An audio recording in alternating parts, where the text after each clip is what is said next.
Welcome to Directly to You, episode 189. I didn't say hello. Hello. I'm sorry. I just welcomed you. I just said welcome, but that's not hi.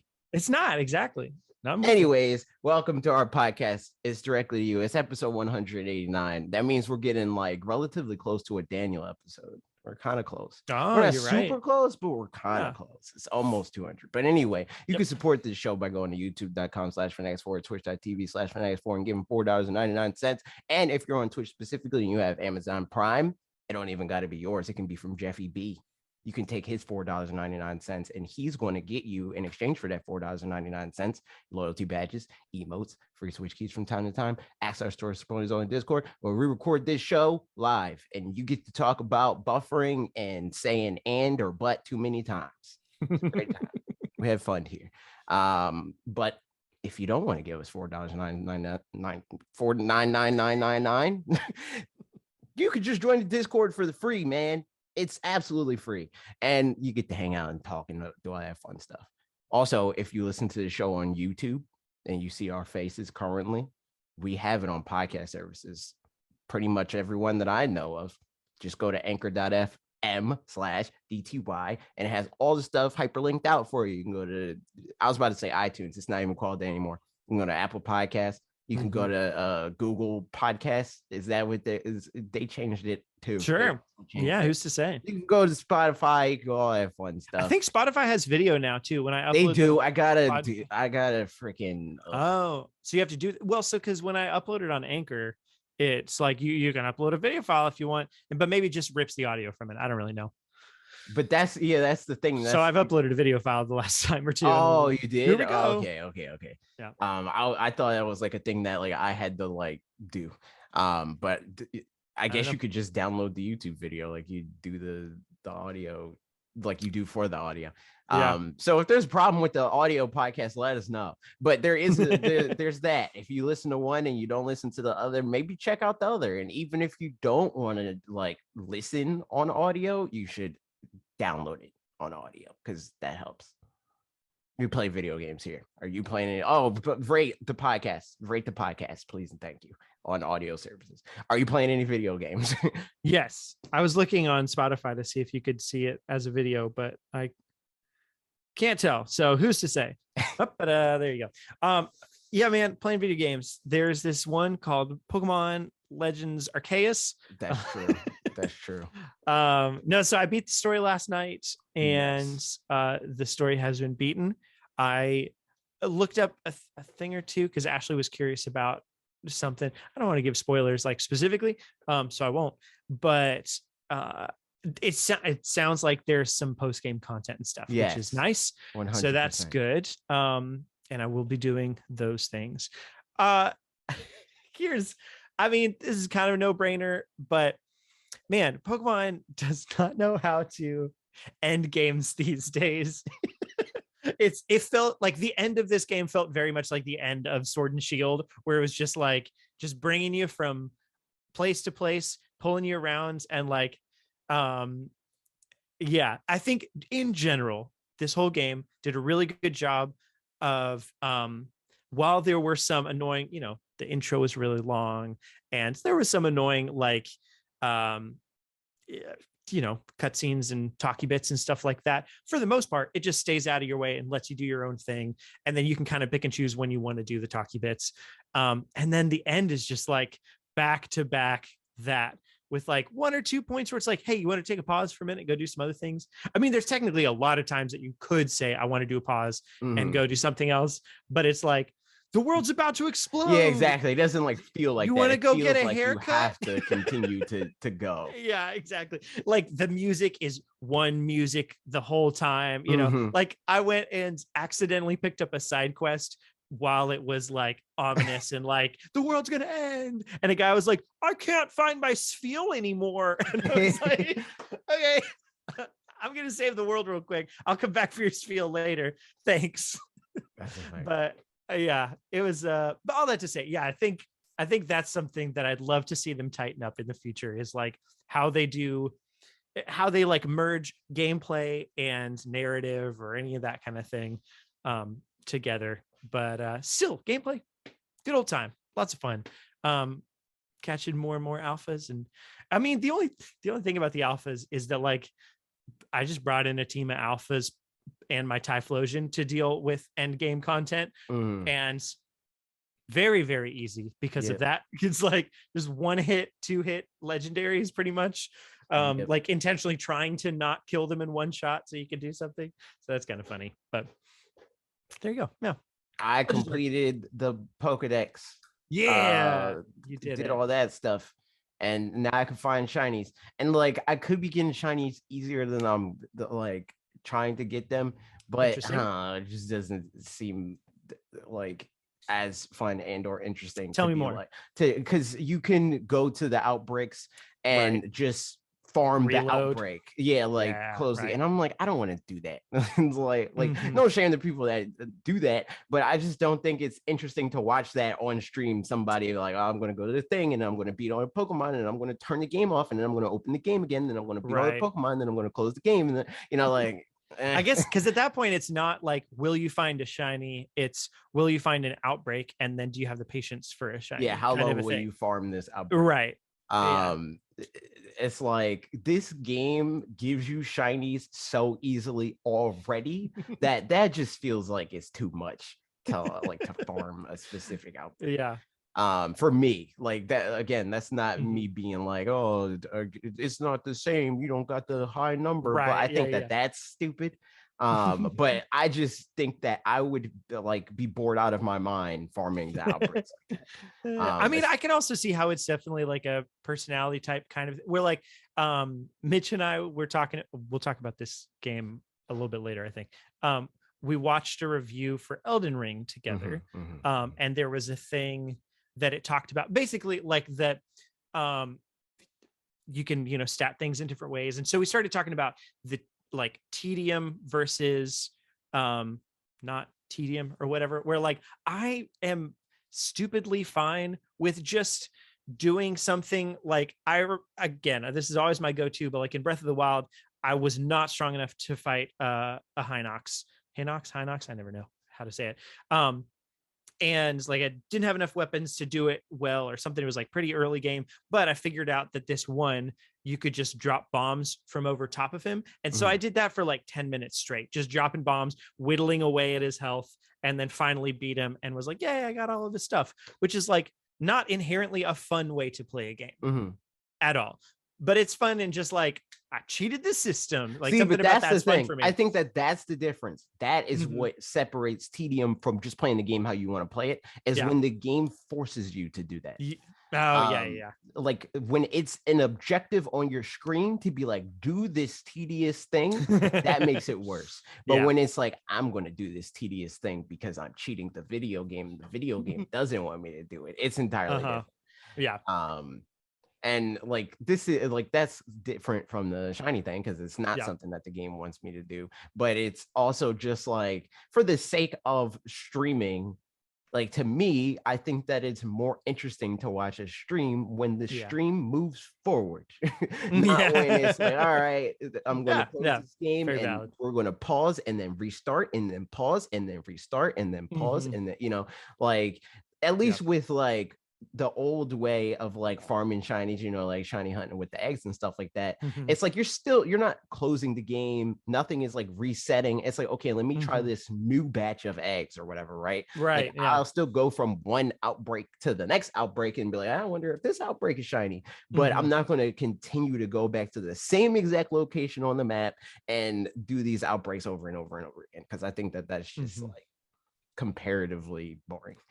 And I think that would also expedite the amount of time I have left with this game, because this game, it just by design, not by design in the sense that they intended this, but because of the way it is designed, it has a distinct endpoint.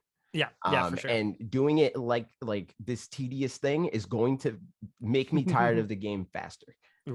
So because inevitably you will get shinies faster in a way that you're enjoying less and is less exciting.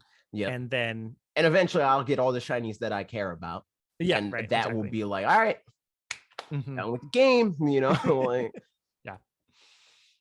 So So I mean, I'll definitely do. I don't know what all I'm going to do at this point. Besides, like, I do want to complete the Pokedex. Not necessarily. I don't know that I care about getting like 10 research levels on everything. I'll just play by ear at that point. But I do want to complete the Pokedex and do all the post game content and stuff. And I mean, it doesn't seem like that part of it should be that hard. Like, I think the research level 10 part seems like that will probably be a little tedious, but I don't know, just catching all of them. I don't know, from where I'm at right now, seems like that'll still be fun to figure out how to do some of that stuff. So, well, we'll see. Catching one of them is not going to be fun. I will guarantee you that. At least one of them is super not fun. I didn't have to catch that one though, because Trev was like, "You don't want to do that," and I was like, "Yeah, you're right. I don't want to do that." Speaking of that, we had another spreadsheet discussion on the stream. I don't think you were there for that part. It was like a little bit after you got in, and then you left. Was it the one with Colton or the one last night? I don't know. No, Colton was in chat, I think, but like he wasn't like in the call at that point in time. It was like me and you. Then we were talking about the spreadsheet thing, and then Trev was like, he was like, "Oh, but AJ secretly like he used the spreadsheet because I used the spreadsheet." And I was like, "No, I didn't use the spreadsheet. I did exactly what I said." Because the thing is, like, I'm not opposed to like the function of spreadsheets. You just don't want to interface with them. Is a spreadsheet like the game's a spreadsheet? Yeah. My problem is I don't want to be like frame trapped into doing the game's job for it. Like for the fact that they don't make the information accessible, so therefore I need to format that information in a place where I can look at it while I'm playing the game is like, no, I'm not doing that. So like at the end of the day, I still did what I needed to do because I didn't make the spreadsheet and I still had that information accessible to me because of Trev. So I'm still opposed to making the spreadsheet. I appreciate the spreadsheet, but I'm not making the spreadsheet. You know, like the game needs to get better at being a game for that to, you know what I mean? So just to put it in the right category in my brain, the Pokemon that's going to be annoying to get, is it like a story kind of thing, or is it just like, for example, finding certain like baby Pokemon are a little bit more rare than some other ones? No, not that kind of thing. It's not a finding thing. It is a quest thing. It's the wisps. You got to find all of the wisps. Yes. Yeah. Yes. Okay. I can see that. Yep. Oh, and that is Spreadsheet City. Yep. Yes. Yeah, because already, I mean, it's like it goes back to when I collected, I think 450 of the Korok seeds, with just enough to get all of the slots, weapon slots, and then I was like, I'm good. I started getting more because I was like, I'll just do it for more fun. I was like, no, that's fine, because it was the whole like looking at the two maps and comparing side by side, like, okay, I didn't get that one and that one's there and I didn't get, so there being 107 of them and I already have like 60, I think, I'm not too worried about that. But yeah, like the most annoying part about it is not that there's too many of them, is that like if you don't like intentionally go in knowing that you need to like, all right, this is the one that I got and these are ones I don't have, it's a needle in the haystack, but one needle and many haystacks, you know, and then you got to like recheck the haystack and be like, did I take the needle out of this one? You know, man, I need to start paying attention in each region too. Next time I get one, like how many are left, because otherwise there's no way just to see that. I mean, it tells you when you get it though. Right. Like when you pick it up, like there's 7 left or whatever. And you probably want to mark it on the map when you find it. So, you know, like, all right, I got this one. That's so silly. So stupid. I hate it. It's very dumb. And I get it. I get like they don't want to put it on the map for you because that feels very video gamey. You know, like it's like it's more tactile to be like, I found that. I'm gonna put it on my map. Circle. But it's just not a thing that you realize that you're gonna need to the degree that, you know, when there's a Pokemon behind it. If I'd known that from the beginning, I would have paid more attention to. Like if there was anything that they were going to tutorialize or hold your hand on, this should have been one of those things where it's like, hey, you might want to mark this on the map. It might get annoying later. Yeah. I mean, I guess the other side of the coin is like, is it the kind of thing where you think, game design is hard in this regard because like some stuff it's like, oh, that's like a secret for like maybe some people will find or whatever, but like everybody wants to complete the Pokedex. It's like that's the whole point, you know. The game wants you to complete the Pokedex, right? So like I don't know, you can't have it both ways. I guess is what I'm getting at. Yeah, interesting, man. In any case, that's where I'm at. I need to check where I'm actually at in the let's find out. I think I've got it still pulled up. How many Pokemon do I currently have? Also I changed my hair to a silly haircut for literally just for the fun of it. Right before the end game content. And I don't know that I took any screenshots or like videos or whatever of the end game content because everybody else has that as well. But all of the end game stuff, my character's name is Dwayne Rock, which is very silly. And my character looks like this. He's got a blonde bowl cut and you can't see it because it's but like I'm focusing. Blonde bowl cut, very dumb. But in a fun way. Okay, in any case, I've caught 203 out of what, 262, 242, something like 240. 242. Yeah. Because it's 239 and then 3 more after that. Okay. Nice. Okay, that's not honestly that far off. So we'll see how it goes. But yeah, that's one game we've been playing. Have you been playing anything else? I mean, we're going to talk about Switch Sports. I played that a little bit. Posted. Yep. I don't think we didn't do the podcast. No, that was podcast. What it was a couple hours before the. Okay, yeah. I played Switch Sports. We could talk about that when we talk about that. Smash Brothers, obviously. Yep. Did I play? Yu-Gi-Oh! I got in the platinum rank. It's real toxic in platinum rank. Oh no! It is super toxic. It is one hit KO people or be one hit KO. There is no in between. You have no option but to win or lose turn 1. It is the only way. Wow. But one hit KOs for real? That's crazy. Like literally, I didn't even know that was a thing in Yu-Gi-Oh. Yes, it is. It's insane because it's like my deck specifically, like the thing with it is like you can summon a whole bunch of monsters, or you can increase their attack points because you can fuse them and then summon stronger versions of them and stuff like that.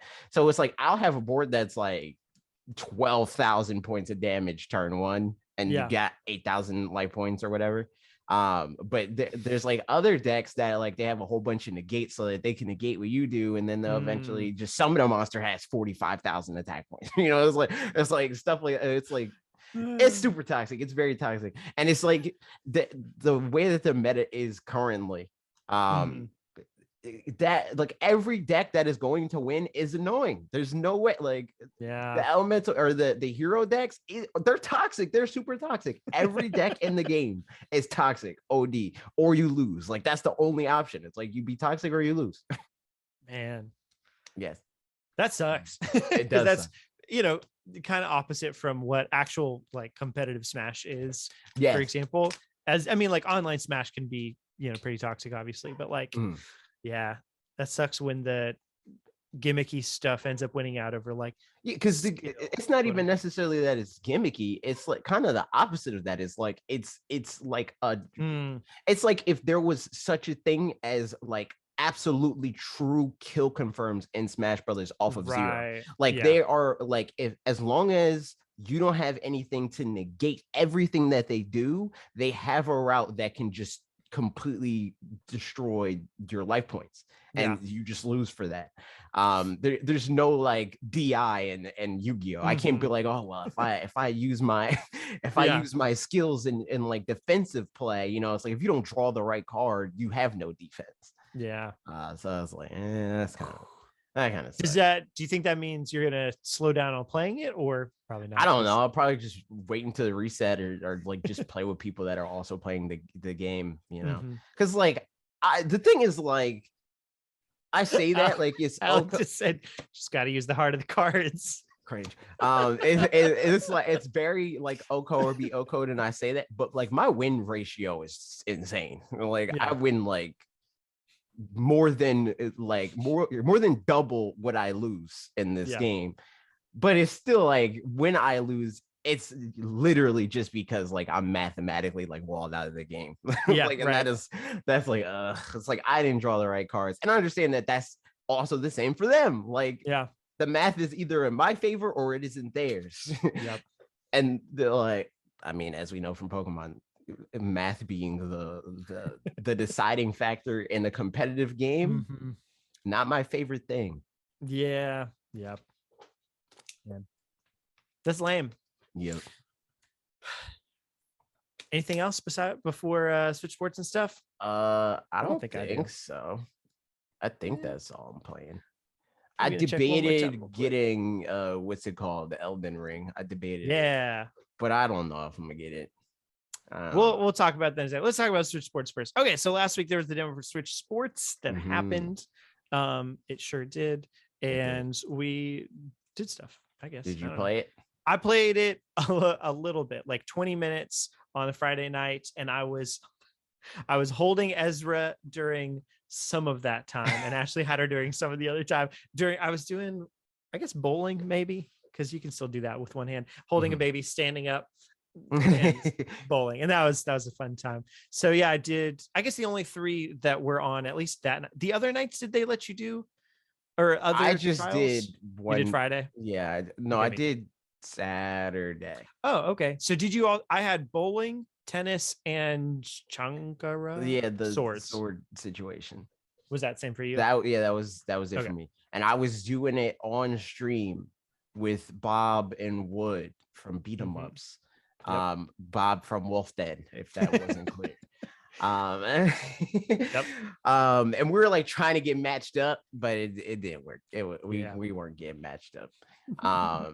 And I mean, it was fun. Like the sword game is fun. I like that you could dual wield. Bowling. Okay, the first person I fought against with the swords, we were both just regular single swords, and then I fought against somebody who was dual wielding, and like that just feels like cheating. Like there must be a disadvantage somehow to it. Like it's not as strong. Yeah, I think it's not as strong. Like it doesn't push you back as far when you get hit. Yeah, but like it was hard to get hit, like actual hits through, because you could just like. Yep. I was like, all right, whatever. But it was fun in any case. I like double sword. Double sword is fun, man. Yeah. I couldn't double sword because I had a baby. True. She did not. That's a good point. You should have gave her the could other have handed sword. her off. Yeah, you're so right. You should have gave her one sword and you get the other sword. Actually, that would be a fun like team building activity. Get like 2 people, like and like IGN did, like rope them together and like have to. Yep, exactly like that. Yeah, Ezra would have won. That's a fact. Yeah, you're not wrong, Alec. I thought bowling was a fun setup like that, like the lockout brackets or whatever kind of thing. Except the only thing, it's like bowling in Wii Sports, Switch Sports kind of thing. It's not that hard. It took a minute for me to like kind of figure out the right tactic, but then once I did, I was at least getting. I don't know that I got any strikes, but I got spares every single time. And I would get like 9 and a spare pretty much every time. So like, so that's the only thing is like at some point you'll get everybody's just always getting strikes. Yeah. So, that's not quite, I don't know, the best, but it's fine. Yeah. I don't. As far as tennis, I mean, it was tennis. It was funny though because like pretty much everybody that I faced in tennis like didn't understand outs at all, like not a single bit. So like all my points were either them hitting it out and me just being like, all right, or that like me hitting it out and them hitting it back and then me like scoring because of it. So I was like, it's like okay, man, that's hilarious.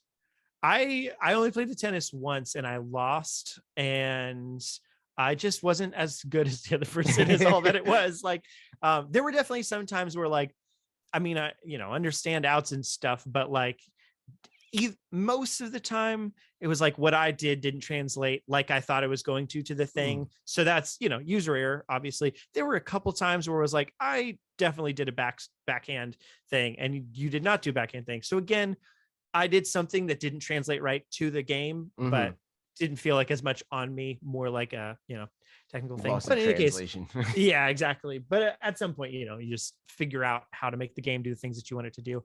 But I had fun playing tennis. I think that might have been the most fun for me was tennis, even though I lost at it. Mm.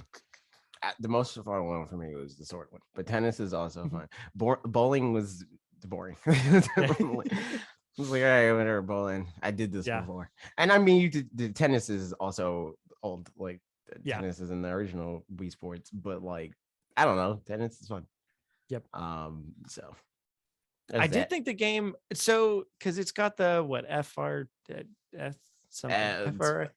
I don't even remember. SSX tricky. It's got the SS. Yeah, whatever, Super FX Sports. That's the one. I don't think it's called that, but but the AMD situation. Yeah. Super Fidelity or something like that. Sounds like it. Did you feel like I don't know? Did that seem absolutely? I thought it looked good. Yeah, it looks like a Nintendo's developed Nintendo Switch game. Which is fine, you know. Like I would, but I don't know. I don't usually take note of stuff like that anyway. Like in any game, like whether it is on my PlayStation 5, Xbox Series X, Nintendo Switch, I don't care about what the game looks like. As long as the game runs well, I don't care. I mean, it seems like, it seems like it runs well. And I thought it looked aesthetically pleasing, even though I know people were mad about it's those characters instead of me. Oh, yeah. Like, that part I am mad about. We'll see what the customization is like once you actually can do it. Cause like you could just do random ones and that was kind of janky, but I was just some guy with blue hair. Yeah, I was a dude that had like the like, you know, like the new trendy black style that they're doing now. You know, like that one. I was that guy. Which is fine. We'll see how much customization they have for those fake Miis and like the real Miis, which Miis are decent. They're okay. Miis are all right. So do you, at this point, having played it, do you expect that you'll get it and play it much, get it and barely play it, or not get it at all? I think I'll get it and it will be Mario Kart. Like myself, by myself, probably not going to touch it. But like if I go somewhere and they want to play it, cool. You know, or like it could be a stream thing. Like even if it's just bowling, because bowling is like what 20 people or some nonsense. So like I think it'll get mileage that way too. Through streaming. Yep. It's Wii Sports. So it'll be Wii Sports. Whereas like I didn't get, obviously, like I don't know, I was a child, but like I wasn't like expecting to like play Wii Sports all the time. It was just like playing sometimes, and that is the thing that is odd. It's like, I mean, at this point, when I get a game, I'm kind of expecting that I'm going to be playing it either like a lot for a short amount of time, or I don't know. Like I don't really think of it as like it's just a nice game to have for whenever I need it or something. Like there are games like that, but they're, you know, like I'll get Jackbox thinking that, for example, but most games I don't really think that about. So I think that like there's a category of games like that for me, where it's like like the Mario sports games. Yeah, I didn't think I was going to play them forever, but I'm gonna play it. You know, when somebody wants to play freaking Mario Golf, sure, you know. But I'm not playing Mario Golf all the time. Same thing with tennis. Like I played tennis less, but like when it was newer, I played it pretty often. Yep. And I think that Wii Sports or Switch Sports will be similar, and probably be played more because it's like more approachable than those games, and like I think has more clout than those games, so people will want to play them more often, especially like casual people, you know. Yeah, I mean, and there is just a kind of general casual appeal to it. Like for as generic as those characters feel and look and stuff, like that there's a reason for that, you know. Where like I think probably market tested or whatever, they feel specifically to people who wouldn't typically play games, which is more the target market than ever for this kind of thing, that it probably feels not too unfamiliar or like intimidating or something like that, where like maybe even Mii's would feel a bit more like, what's this video gamey thing, you know, whatever. Like these look more just like Grubhub characters or something like that, you know. So yeah, I guess in this case we're very much less the target demographic than oftentimes we are. Which is fine. Yeah, I don't even know that I'm gonna specifically get it. Like I'm happy that it's back for all the people and all that stuff, but I don't know that. Basically it comes down to like, would Ashley play it with me? And I think she has other like more, she's playing Pokemon now and other games like that. So like I think we don't necessarily need this to be a game that we'd play, but cool. It was fun. Yeah. And along pretty similar lines, honestly, Elden Ring's coming out or has come out now, and it's very, just like, I'm just kidding. I don't know where I was going with that, but casual, just a nice chill time. Super chill game. This is a good feel good game, It does seem like, I mean, for it being an open world game and all that kind of stuff, it seems, having watched the reviews, that it's more feel goody than other Dark Souls games, at least. Games or something. But that's more like, from what I'm seeing, it is because you have freedom to run away. Yes. Totally. It's not like the game is like more approachable. It's like kind of the opposite of that. It's like the game makes it easier for you to not approach. Yeah. I mean, it kind of feels like, in the same way that there's an alpha Snorlax in, an area or whatever, and you can be like, I'm going to come back to you later. And then now at this point, like he's not a threat of any sort, but that whole kind of thing. But yeah, I watched at one, maybe two reviews for it. I watched one because Mitch really wanted to watch one specific one. He was over here the other day, so we watched it, and he's very into Souls games and stuff. So yeah, I think it's probably one that I may end up getting it later down the road when it's on sale, not because I'm not interested in the game, because I think if it were on Switch, I would pick it up right now. It not being on Switch, I will have a hard time playing on the TV often enough to make it happen, is the problem. And so at that point, I just rather wait until it's on sale and then do that. But yeah, I mean, I don't know. I'm like sort of interested in it because I do like Bloodborne, but like every other Souls game, I don't really care about. Yeah. What is it specifically that you liked about Bloodborne? Out of curiosity? Think the thing about Bloodborne that made me like it so much is that it's a lot more aggressive. Like the way you play most other Souls games is turtling. You're like, all right, I'm not going to get hit until you swing, and then I'm going to hit you. And like Bloodborne encourages you to be like, oh, you got hit. You better get him. He hit you just now.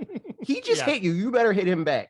And I like that a lot more. Yeah. I don't really care. From what I hear, this one's a little bit more like that, other than the like you can run away from a challenge kind of a thing. But in terms of the actual combat, I remember it mentioning in the review something along those lines, but I don't know. Yeah. Sorry, carry on. But I don't know. It's like, I think also a big part of this game that makes me not want to play this game, that I wish didn't make me not want to play this game, is the discourse. Like the discourse around the game makes me not care about the game. And like it makes it so, and I don't like this. I feel that for sure. Like so much of the thing of like, so like the narrative being like, oh, this game is going to be like so much more polished than the game that everybody is excited about, that I'm not excited about right now. And that like the main thing that I'm hearing right now is that it's having performance issues. What? I'm like, that's crazy. And like there's also the whole thing about it being compared to like Breath of the Wild, and people are mad about that because like it's not a favorable comparison for a lot of people, because like the thing with Breath of the Wild is like people's like, oh, this game like the crowd that wants to like Elden Ring is like, I can't believe this game drops 10 frames when I'm in this very specific area. This game is like, from what I'm hearing, consistently just at 40 frames, so it just drops 20 frames consistently, and people are fine with that because it's pretty. Especially in a game like this where it is like frame rate is actually important in this game. Like frame rate is the difference between you being literally dead and not. Like when is being in the Lost Woods, not even like like the place where the Master Sword is, going to cause you to die because the frame drop? not a single time. But your frame dropping 20 frames in this video game, just because it, you know, like they wanted to push up the graphics on level 3, you know, like. I mean, it's like watching people play. There was some clip of somebody playing Kingdom Hearts 3, the cloud version, and that they were like going into a hit thing, and it was like, and it froze up, and then they were just dead. And I was like, no. Died. Yeah, like that's not good. That is not good. Yeah. That is like I know a lot of people try to die on that hill where it's like frame rate doesn't matter. No, frame rate matters, especially in a game like this. Like that matters. But I think that like how reflective your water puddle is does not matter. I think so. Yeah, some thoughts on those things. Definitely that discourse is the thing that honestly made me I agree that I didn't like the discourse around it and continue to not like the discourse around it. Like I enjoyed watching the review that I watched, and it showed things that I was like, oh, I will like this about the game and I will not like this about the game, completely separate from the discourse. But generally when people were like, I don't know, just hyping it up in a certain way or whatever, like all that around it was frustrating to say the least. I can't believe this cost the same price as X video game. Right. Look at how their polygons are in this, dude. Look at the red, green, and blue dots on the screen. How they're configured. That makes this a way better game. Like, all right. I mean, red, green, and blue. That's all we have in life. That's all we have. So sorry. Specs on the light box, man. Yep. The one thing that I wish, and unfortunately Bloodborne doesn't fix this either, in a different direction. The one thing that I wish were not true of Dark Souls games is, including this, is I like fantasy things.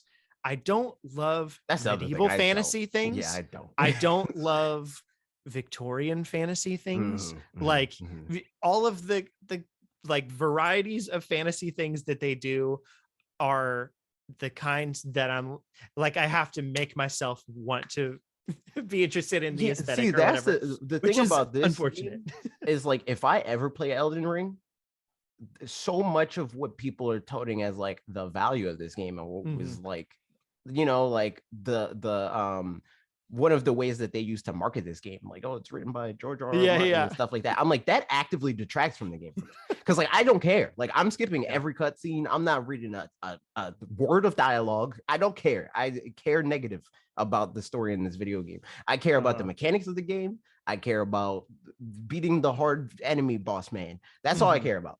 I don't care about any of the other crap. I think honestly, the things that do entice me about this game specifically is the open worlds, that it seems like it's done well, and like exploration is a big part of it. Because like open world, cool and all, but if exploration isn't the reason for the open world, then like what's the point? If it doesn't feel like that's like the driving force. Like when I was playing Immortals Phoenix Rising, for example, like I turned off all the HUD things so that it could make it as close to trying to explore it as possible. But even then it was very like, there's only 4 kinds of like resources that you can do stuff with, and it felt very shallow in that regard really quick. It was a lot of like rinse repeat kinds of things, but in different locales, so that it didn't feel special to find stuff in a way that in Breath of the Wild it does, which is great. And honestly, even in Pokemon, just because it's Pokemon and like it feels special to find a Pokemon that you've been looking for, that's just fun. So similarly in this, it seems like that's the case where like when you find something, it's exciting to have found that. So that's something that is another part of it that it like, but see, the thing is like, I don't know how much I'll care about that stuff. Cause like you said with Immortals Phoenix Rising and like even Pokemon, right? Like the value of finding those things is dependent on how much you care about the thing, you know, like totally. And there's no way to like divorce it from that. Like Breath of the Wild is a little different in the sense that like you don't have to be a Zelda fan to be like, what the heck, there's these dragon things that fly around the world, right? What's going on with that? Oh shoot, there's a rock monster that just came out of the ground. I was just walking, I just was picking up this gem I saw, you know, like there's like stuff that like is just like inherent in the world that's like, what is that? Huh? You know, it's not like, oh man, I'm a fantasy nerd and they made a reference to the, you know, and it's like, I don't care about that. I'm curious to see if there is stuff like that that will make me specifically want to care. And I know that there's no way, and I'm saying, like, mark my words, there is no way that I will care even a little bit about the narrative of this game. But I'm curious to see if I care about like the things that, like, the set pieces and all that. It seems like the things that I would care about with that are like, you know, you find a dungeon kind of a thing or whatever, and it's, you know, probably going to be fun. It'll become more and more fun, fingers crossed, that the spells that you find and the weapons that you find and like summons and things that you can do and ways that you can interact with combat become more varied throughout. Like apparently there's just like tons of different spells that do different things and like are interesting and, you know, have some of the like Breath of the Wild physics engine kind if of there's like chemistry sort of thing stuff, then that will be like, so like that's fun. like, so like you get those things from more dungeons. So there's a nice loop there of like, if it's fun to interact with combat in new ways, and when I do so, I get new ways to interact with combat in new ways again. And like, because you know, I don't really care about the being able to be like, yep, I beat that one boss with the only like 3 hearts and this one stick, and I did it so good, and it was hard, but I did it. Like, I'm like, no, I'll cheese it all the way. I don't care. It's fun. Like, if I'm having fun cheesing it, I'll just cheese it, because like that's you know, a nice time. but yeah, so that said, that it feels like there's ways to just do that and experience everything without having to feel like I'm being beaten over the head by it, you know.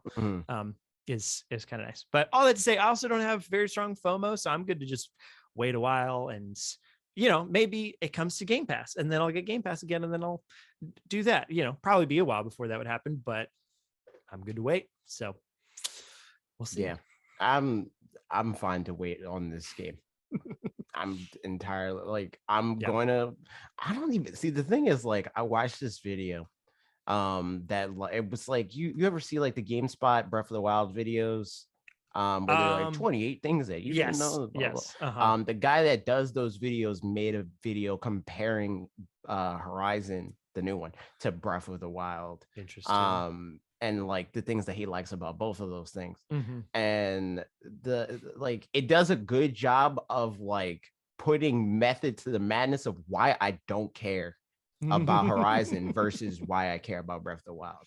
And a lot of the stuff in this game, from what I'm seeing, is similar, where it's like a lot of it is like, a lot of the stuff that I like about Breath of the Wild is because it's like actively not like clinical.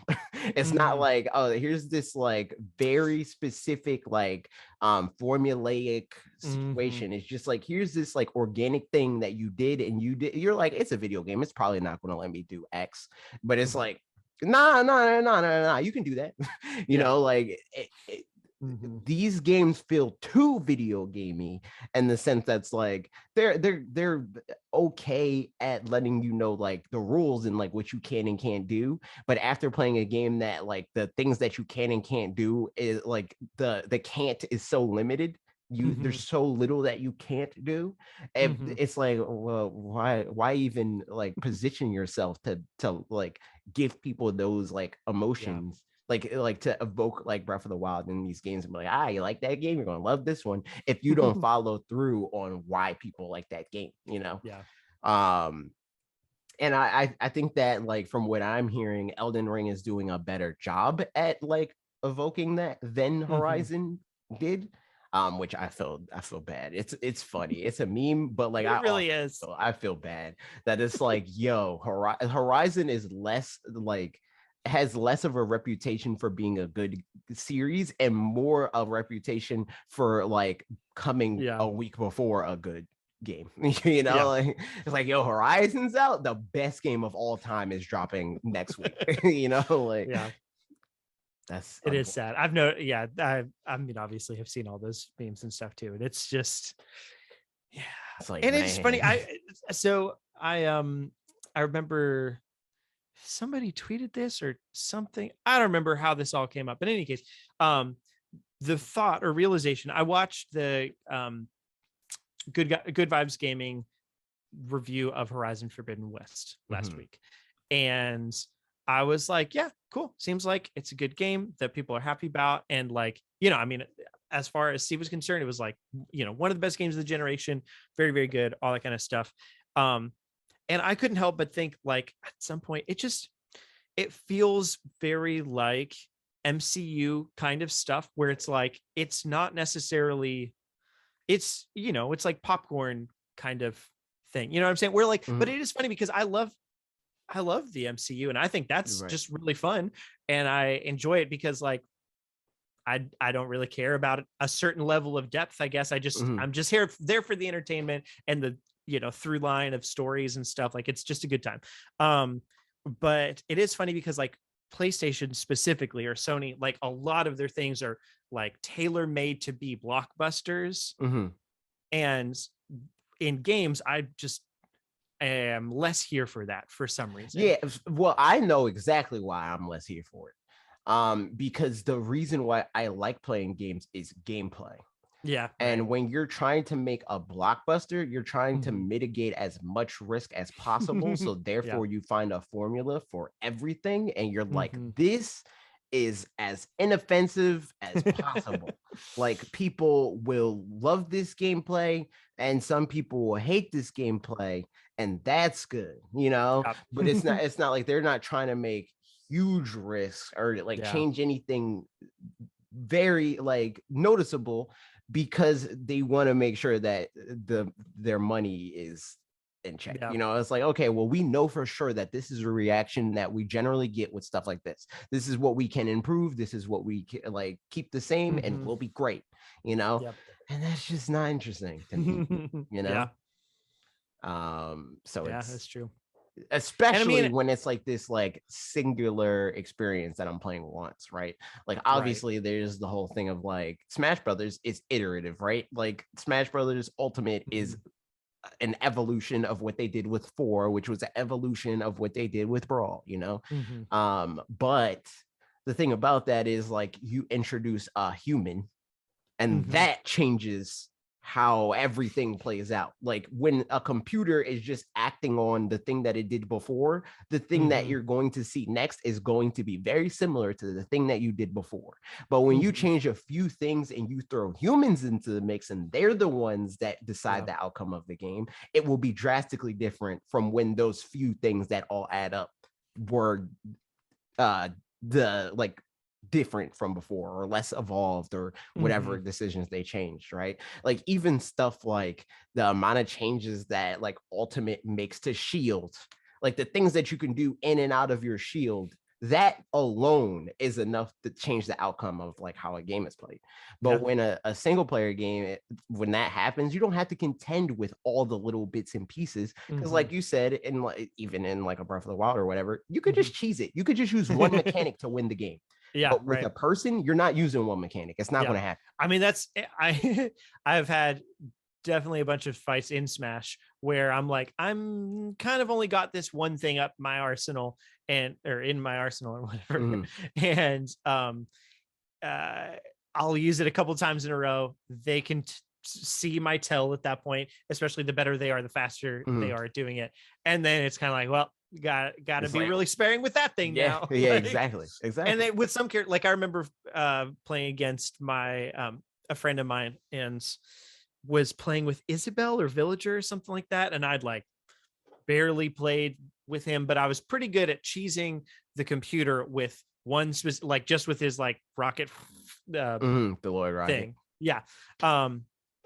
Worked against the computers and it worked against my friend for like 30 seconds, and then I was like, all right, there's a huge because he's a person. He's like, oh, if I just do, you know, and there's ways like you can see in Breath of the Wild to emulate that, right? Like with the AI of like, oh, you're doing that.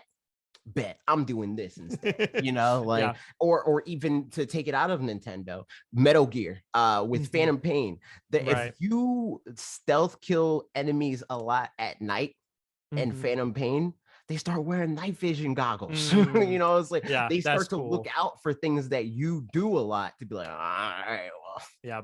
guess what? And when Yeah. games don't do enough of that to like suspend your disbelief of like, this is a computer and I am going to cheese the computer by giving it ones and zeros that it Yeah. will not know what to do with, it's like, That's honestly one of the things that makes me not nervous for the Breath of the Wild sequel, but curious for sure, is like I've noticed a trend that Elden Ring, God of War 2018, Breath of the Wild, and other games and stuff, like the reboots are like games that are doing something, or like even Pokemon Legends Arceus or whatever. It's like really, really exciting the first time it like steps out onto a ledge because it's reinventing all these things. right. But like, I mean, like Horizon, for example, wouldn't have had that opportunity because it wasn't a pre-existing franchise. Yeah, it was or like a new thing that, so it was just like, yeah, it was a new thing. But I am curious for Breath of the Wild 2, if you is Breath of the Wild 2 being approached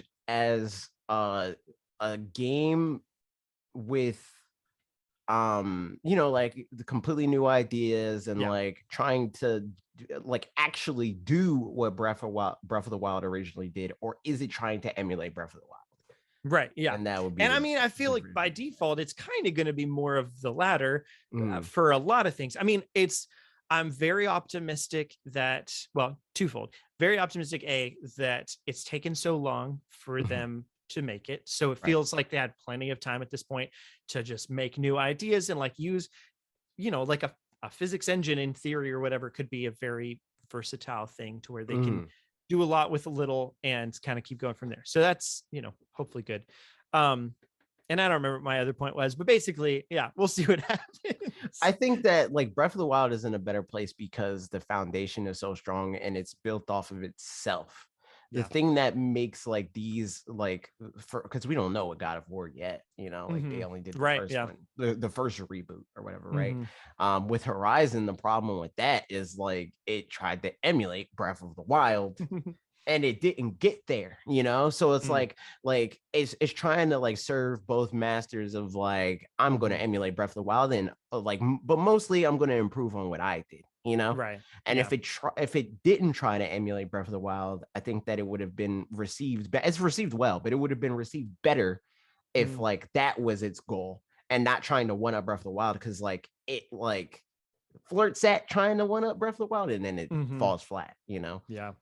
There's like a lot of stuff that like the game did, like like the obvious thing of like the glider, right? Like just how the glider works in that game is like a telltale sign of like, oh, you didn't really completely think of why this works in that game, Yeah. You just what is it like, that it does in Horizon then? So in Horizon, it's not stamina based, but it doesn't give you like you don't get as much distance out of it. So it's like Gotcha. it's slower and you fall faster. So you can't do the thing of like, all right, well, I'm gonna climb on top of this tower and I'm gonna jump off this tower, and that's gonna get me far enough to get to this other high peak, and I'm gonna jump off of that. And then, it's like it's enough to reward you for climbing up to this treacherous place or whatever and not have to deal with that again. That's literally the end of it. It's not like climb to a peak to reach a new peak. It's climb to a peak and not have to climb back down. Right.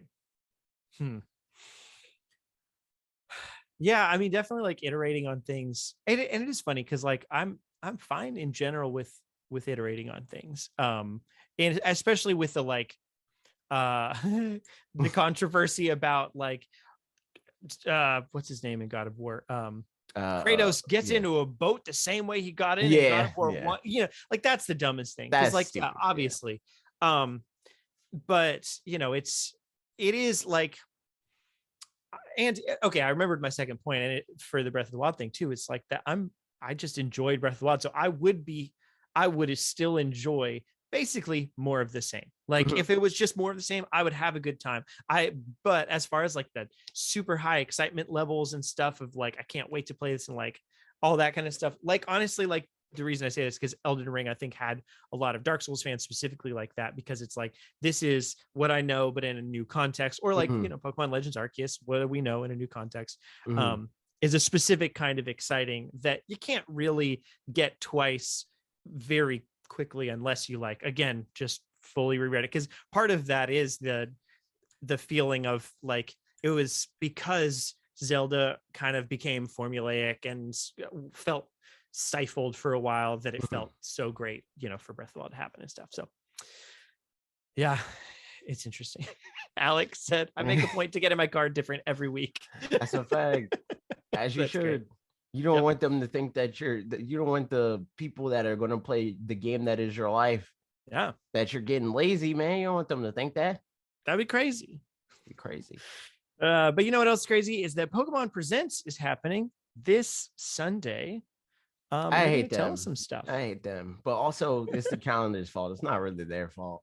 Uh-huh. Because like usually we're at the perfect day. We record at the perfect time for news. We very rarely are in a situation for this podcast specifically where we're like, oh my God, why do they do it on that day? Yeah. But and specifically one of the worst days, because like by the time we talk about it next Saturday, pretty old news. Exactly. It's still going to talk about it, but yeah, we're definitely going to talk about it for sure. But and like obviously, like when we still were actively every week doing videos, like we ran into that problem of like, oh my God, why do they do it on this day? But for the podcast, perfect. Absolutely perfect. Nobody's announcing new stuff after we do the podcast on Friday. Like if you're announcing stuff at like 7 p.m. Eastern time on a Friday, you probably gotta lose your job, I know you're halfway through your martini, but here's Digimon survive. Exactly. But I mean, that's the calendar, man. They already decided on Pokemon Day. You can't not do it on Pokemon Day. But outside of that, man, I mean, I'm excited. I want to see what they do, but I have no idea what they're going to do. Yeah. I mean, I put it in the same section as this, but there is an article, I actually didn't read it all the way, from Nintendo Life, said Detective Pikachu 2 is still in the works, apparently. It's like maybe this could show up there. Here's the quote. This is from somebody at Creatures. I'm in charge of programming around drawing in the project related to the sequel to Detective Pikachu. And at the Environment Development Office, I'm creating a mechanism that'll be the basis for future game production in general. If you liken a project to cooking, it's our job to create a pressure cooker to complete it in a short time and deliciously. That's great. Okay, cool. So you think if this is the, I think that if this is the big announcement, people will be furious. That's bad. That will not fly, which is crazy. Like somebody brought up, I don't remember who it was. Maybe you saw this tweet too, or somebody in Discord could let me know if they saw this tweet. But like so many people are like mad that Pokemon is like quote unquote rushed, myself included. Which I don't think it's rushed. I think that they have a legitimate reason why Pokemon games are on the timeline that they're on, but they're on the timeline that they're on nonetheless. And people are like expecting them to announce the next Arceus, like that sort of thing, or like even this grand DLC thing. And it's like, dude, like I thought we wanted them to like put their heads down, like nose to the grindstone. You know what I mean? Like I thought we wanted them to disappear for 2-3 years and come out with something crazy.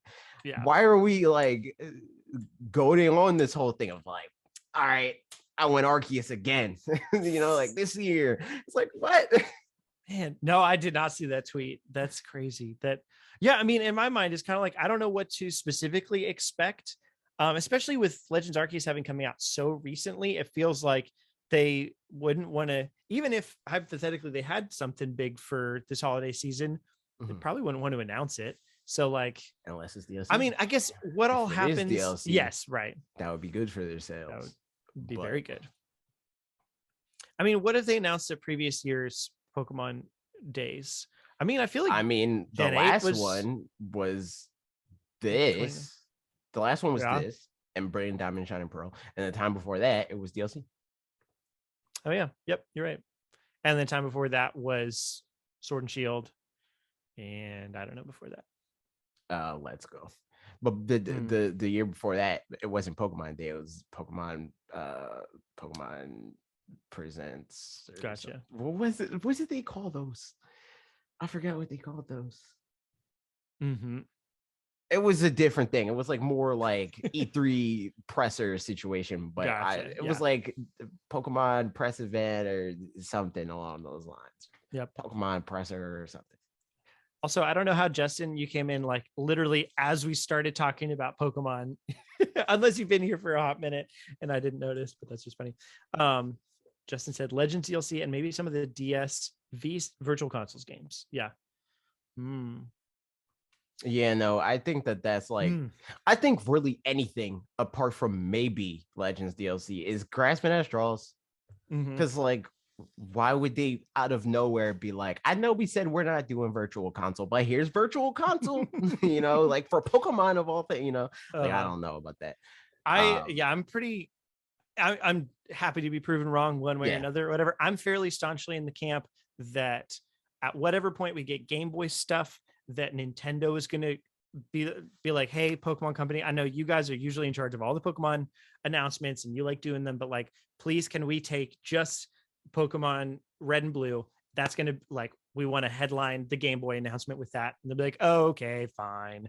That's the narrative that I see happening. Could very well be anything different. But I don't know. That's what so all that to say, I don't think that would be at this if it goes the way that I'm expecting. Yeah, I mean, it would be cool if that happened. I just doubt it. Like, especially the reasoning of like, it would be easy. Yeah, so much they could have did that years ago if that was like the only reason why they would do it. So like, when was Pokemon Snap announced? Pokemon Snap was another. Was that in a direct or was that? It was another Pokemon Presents. It was like one of those because they had the Pokemon Unite, Pokemon Presents, and then they also had. But I think that this was like before that was in like Pokemon Unite one. That was like fall or something like that. Yeah. I just remember people being mad about that 1-2 punch. Yeah.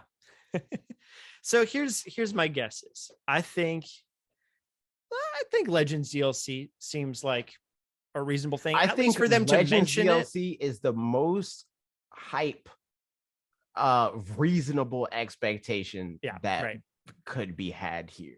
I agree with that. Like I could also I could see them maybe doing a thing of like, here's Legends DLC, and then they show a logo for like whatever the next Pokemon thing is, and like a year maybe even. But I can't see like a whole new game or anything like that. Again, I could see Detective Pikachu 2 or like a tease for Detective Pikachu, like basically one big announcement, you know, Legend DLC or whatever, and then Detective Pikachu's getting not localized, but ported. Ported over to then like just a tease for Detective Pikachu 2, like it's coming. Right. That kind of a thing.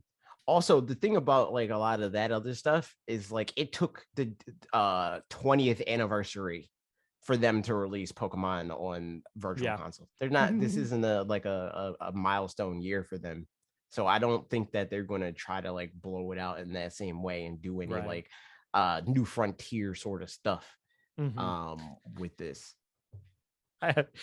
Mark said Pokemon Red and Blue get added to NSO, but there's no fog. Yeah. It's so good. Yeah, I don't know, we'll see. Also probably a couple mobile games, honestly, or something, you know, nice and silly. They usually do stuff like that during these too, where it's like they try to do something for all of the segments of the fan base.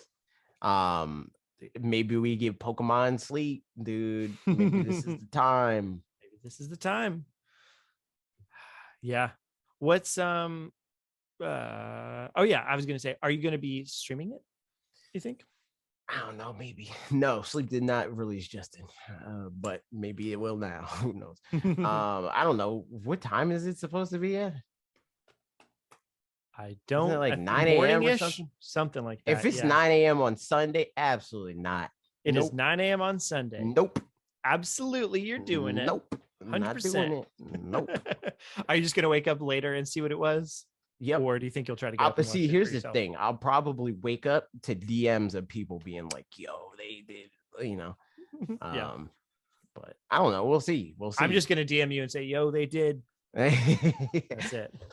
We'll see who does it first. There's usually consistent contenders that are like, "Yo, did you see this?" And a lot of the times I did see it, but other times, because like whether I want to or not, I usually wake up before the direct happens. And I usually will see whatever the thing is, you know, even if it is mad early. It's just too early for me to want to stream it, because that means I got to get up earlier than that. Exactly. You know, like I'm not trying to. Nah, man. I'm probably like, let's be real here. Freaking Saturday, I'm probably going to sleep at 7 a.m. You know, like, granted, yesterday I went to sleep at like, I don't know, I went to sleep at like midnight, and then I woke up at like 3:30. Old man. I woke up at like 3:30 in the afternoon. No, a.m. Oh, I woke up at like 3:30. Like that one bit. And then like I saw like Lee and everybody was on Discord. I'm like, I'm on Discord. And I talked to them until like 6. And then I went to sleep again. And then I woke up at like 11. So you took just a little nap in the middle, like I would at 3:30 p.m. Exactly. I could. So like I got like I probably still got like 6 hours or something like that, which is like higher than average for me. But like it was a different path than I usually would take. Yeah. There you go. I'll DM you about the Digimon presentation. Oh yeah, isn't there supposed to be a Digimon presentation? When is that? I think it's the same day, because I saw Sierra tweet about that. I'm just gonna let Alec tell me. I started Googling it. And I was like, no, what? True. Just gonna let me know. I saw like Stealth was like, I don't think it's a coincidence that they're doing Pokemon Day and Digimon Day at the same. Come on, dude. There's no way Pokemon. As if one of them was like trying to like fight it out or something. Like Pokemon's gonna like. It was more like they're gonna have a dedicated Mon Day. Oh, no. Like that's the sort of thing that would be a one-sided relationship. like why would Pokemon do that? Yeah. Like I get that people like Digimon. Like I mentioned Sierra likes Digimon more than Pokemon. Ian's another Pokemon. I mean, a person that likes Digimon more. Alec probably. Me though, and I like the majority. I feel like, and this isn't even like, I think that this could be proven, like beyond a shadow of a doubt. They much prefer Pokemon. Yeah. So for Pokemon to like stoop down like that would be weird. Yeah. Alex said it's on Saturday, but it's Pokemon Day in Japan. It's like 7 hours long. Game news at the top. Then I'm tuning out. Ooh, yeah. I mean, I guess, is it like a announcement and then Treehouse kind of a thing? Because if so, like, you know, I can imagine that being fun for a Digimon fan to like kind of hang around and slowly take it all in or whatever. But yeah, otherwise, I don't know. Man, there's some games also, just as an aside, Treehouses are great for some kinds of games and just terrible for other kinds of games. And like, I feel like Bakugan, best one. That was the top tierest of Treehouse demonstrations, if you ask me. So good. Honestly, I think some of the best Treehouse memories I have, oddly enough, are for Xenoblade Chronicles 2. I don't know. I think because I didn't know a single thing about that game, and so it was really the Treehouse presentations that sold me on it. Like watching them do the gameplay and stuff, I was like, "Oh, this is really cool." The thing about the Treehouse for me, the only one that like personally I was like, "This is cool," is when they did the Treehouse for Pokemon Trainer in Smash. I was like, "That's cool," but everything else, I don't really care about the Treehouses personally. But like professionally, they're hype, because then it's like it's more stuff that I can talk about, where it's like, oh, in the Treehouse, like this is what we know about the gameplay for this. But like outside of that, watching somebody else play a game is not going to give me super game. So I guess for me it depends on if it's a game. If it's a new game, like, that's also cool. Like a game that they didn't announce. That also true. Yes. I think for the reason, Xenoblade and other things like that, where like if I don't have a clear vision of what the game is like from trailers, then seeing gameplay of it and like kind of seeing the scope of how things tie together, then I think that kind of is helpful and nice. Yeah, I would say like if I were to rank it, but like watching Mario Party in that, you know, it's like it's Mario Party. Like I think the best Treehouse demonstrations are the ones where it's like, hey, here's a game that we didn't even like have named on the docket. It was just like unannounced video game, you know, like those are the best case scenario. Then like the second best is like, this is a game that we announced during the direct, but it was just a CG trailer and now we have gameplay, you know, like those are cool. But everything under that is like, I could take or leave it personally, but professionally, next on the tier list is like a game that like I'm interested in. There's more gameplay. They didn't tell this detail like specifically in the announcement for the thing. That's cool, but personally don't care because I'll figure that out when I play the video game, right? But I need to know about the video game beforehand if I'm going to talk about it in a video, you know. Outside of that, it's like Treehouse. Like I like Treehouse. I like the existence of it. It's good, like good to have on in the background during E3 or whatever, but I'm not like chomping at the bit to watch it unless it's a entirely new thing that I didn't know about prior. Yep, that makes sense. Yeah, I mean, you know, Nintendo loves to tell you information about stuff, and they also love to buy studios. That's the transition. We did it. Good job, everybody. Woo-hoo! They don't love it that much. They don't do it very often. All right, whatever. I can't believe Nintendo acquired this studio that they've worked with for the entirety of their video game history. It's pretty much the craziest thing ever. This I didn't pick the best article for this. This doesn't have a ton of information on it, but yeah, Nintendo bought SRD, which is just the same one that made, you know, let's go to the Nintendo wiki, Game Builder Garage, but it's like a bunch of, man, so many games. So many. Wii Fit, Legend. I mean, did they assist on these games or like they straight up assist on it? They assist on. That's, okay, gotcha. They're like an ex-dev sort of situation. Gotcha. Yeah. Well, that makes sense. But yeah, back since 1983, and then they've been on games like New Super Mario Bros. U, New Super Luigi U, 1-2 Switch, Nintendo Labo, Ring Fit Adventure, Mario Kart Tour, Animal Crossing New Horizons, just like a whole bunch of stuff, et cetera, et cetera. And there you go. The real question is kind of like, why? I guess I don't know. Were they? I feel like a lot of times, like there's two possibilities usually, or not possibilities, two things that happen generally with Nintendo acquiring studios like this. It's either that studio's like, hey, we're kind of thinking about branching out and we want to do more stuff, and Nintendo's like, I mean, if you want to be with us, we can you know, talk about an acquisition, and then they'll do that. Or it's a situation where they go to Nintendo and they're like, we want to be here, but like we need to feel more integrated. Like it would be easier for us to continue to do our job with you if we were on the inside. So then they buy them in that regard. It's rarely like, we need to get an edge on the competition. We need more hands, you know, like, I mean, or sometimes it's like, hey, can I buy your lunch from you?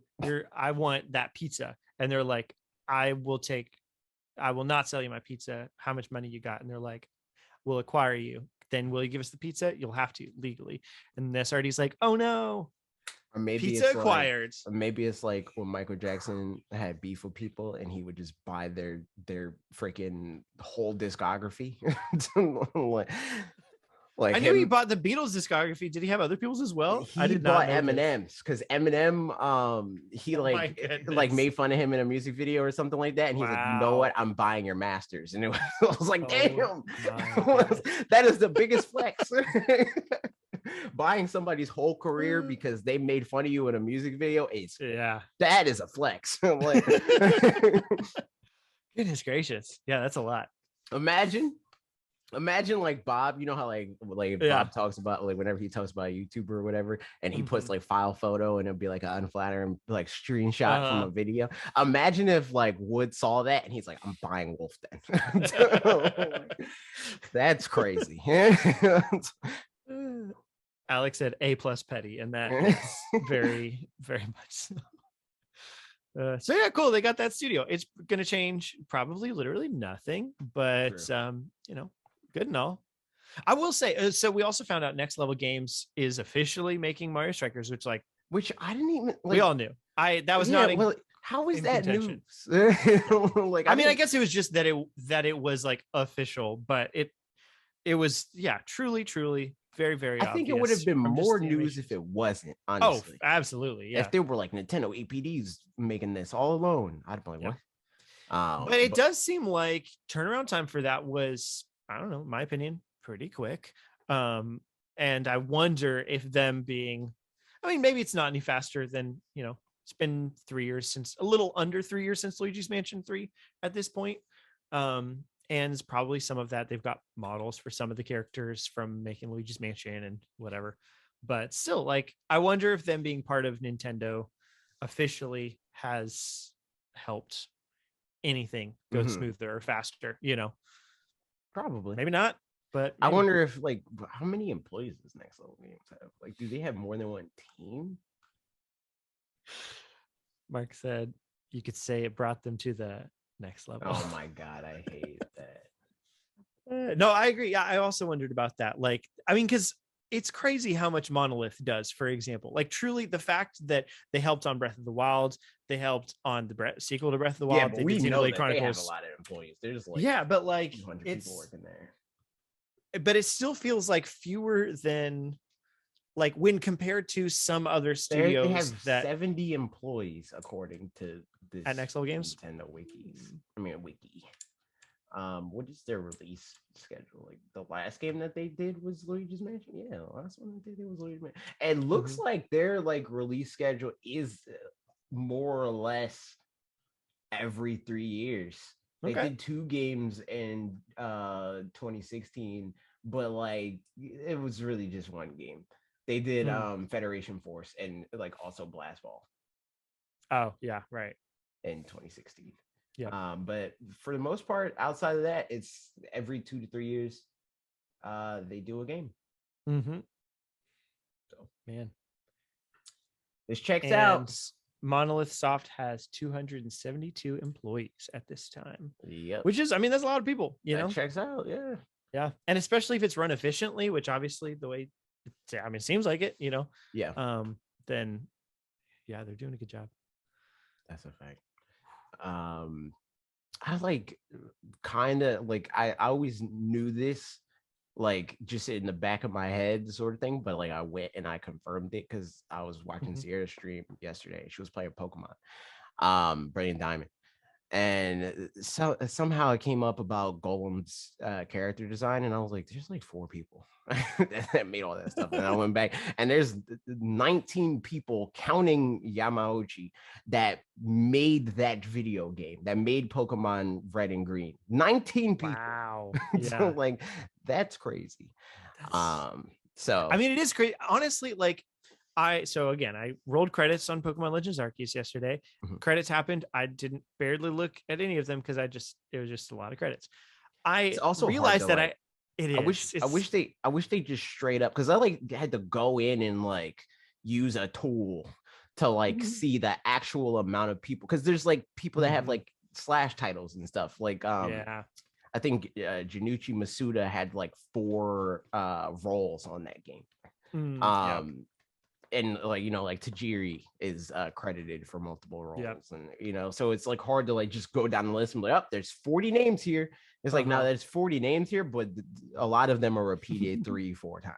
Yeah. But I was gonna say, like, watching indie games, it's fun. Yeah. Like, it actually, because when there's like 12 people that worked on a game, like, I'm much more interested in seeing like, oh, the person that did the art also did the music, or the person that did this thing. Like, when it's a small thing and you can like imagine, like, I can't easily imagine 272 people doing a thing.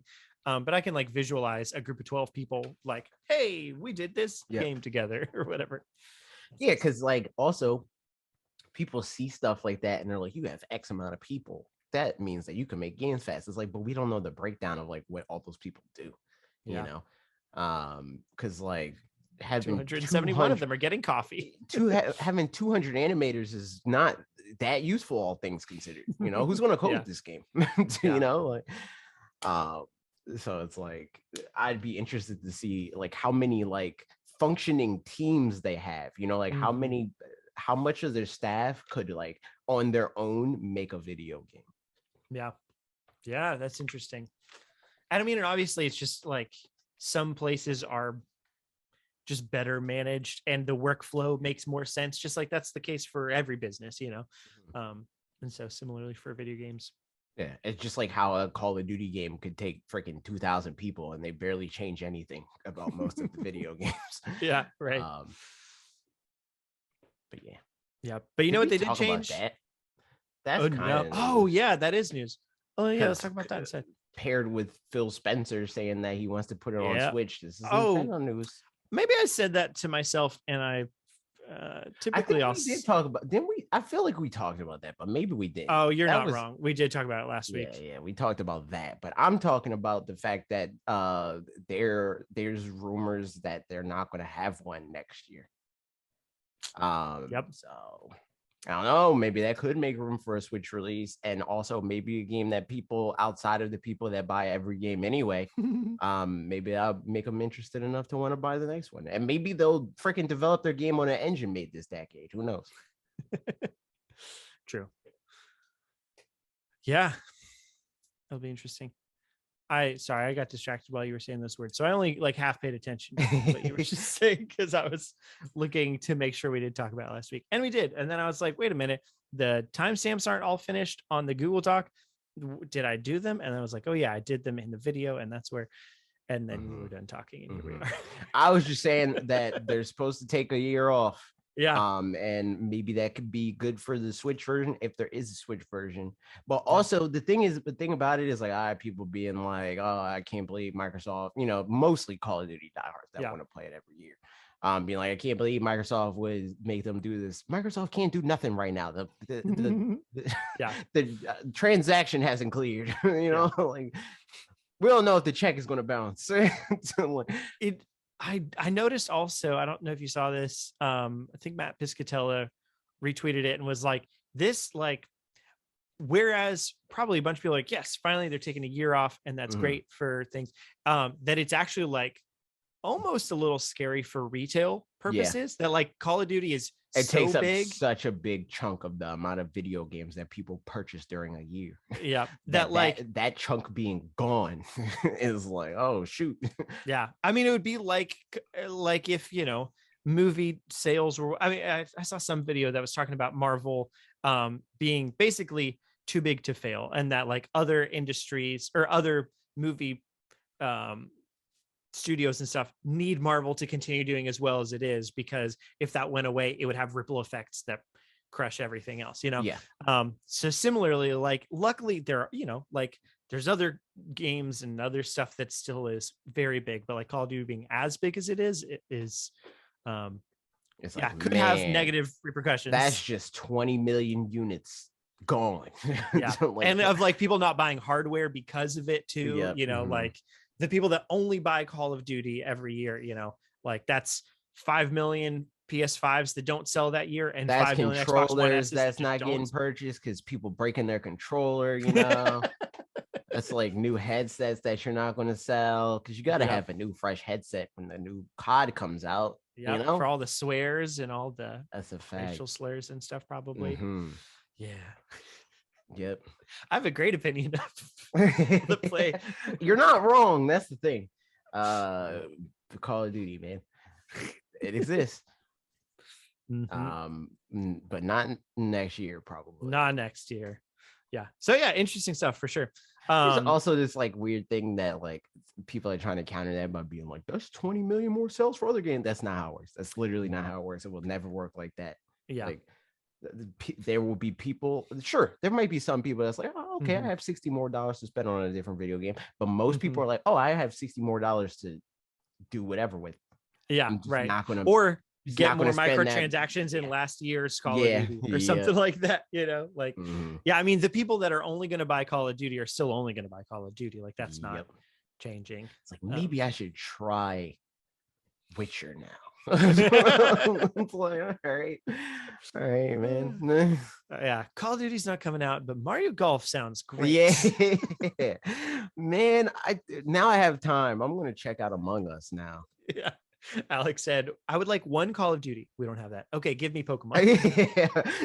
Ironically, that's probably one of the closest in terms Yeah, of like true, just true. the same, not the same people, but like in that there are people that Like only ever the play Pokemon, largest which is potential for funny. crossover Yeah, because of the sheer just numbers. sheer numbers. Yeah. Yeah, that's really funny. But yeah, in any case, there you go. In the meantime, Nintendo Fixed N64. Look at that. What a time. Oh my god, I can't believe Mostly it. just like Majora's Mask is out, and now Fog is back in some other games. OMG, so. They put Fog in that game. Now it's a good game. They put Fog. Mark said, I guess they'll just need to buy the same Call of Duty twice. I'm sure with the implications that they already are. Because, you know, it's the same game every year. That's true. Yeah. All right. I don't have anything else to say about N64 stuff. I probably will. But the game is so much better now. Gonna... They put Fog in it. Now I can play it. It was unplayable before without the Fog. It's true. Have you? I mean, like, yeah, you know, absolutely dropping not. Frames is one thing. Yeah. Have you ever tried playing a game without Fog? Dude, that's what I want to know. I'm fine with slowdown, but when it, you know, when it's a frame dip and there's no Fog, hate it. Yep. Hate it. Man. Are you gonna play? You're probably not gonna. Absolutely not. Nope. Yep. Nope. Not even once.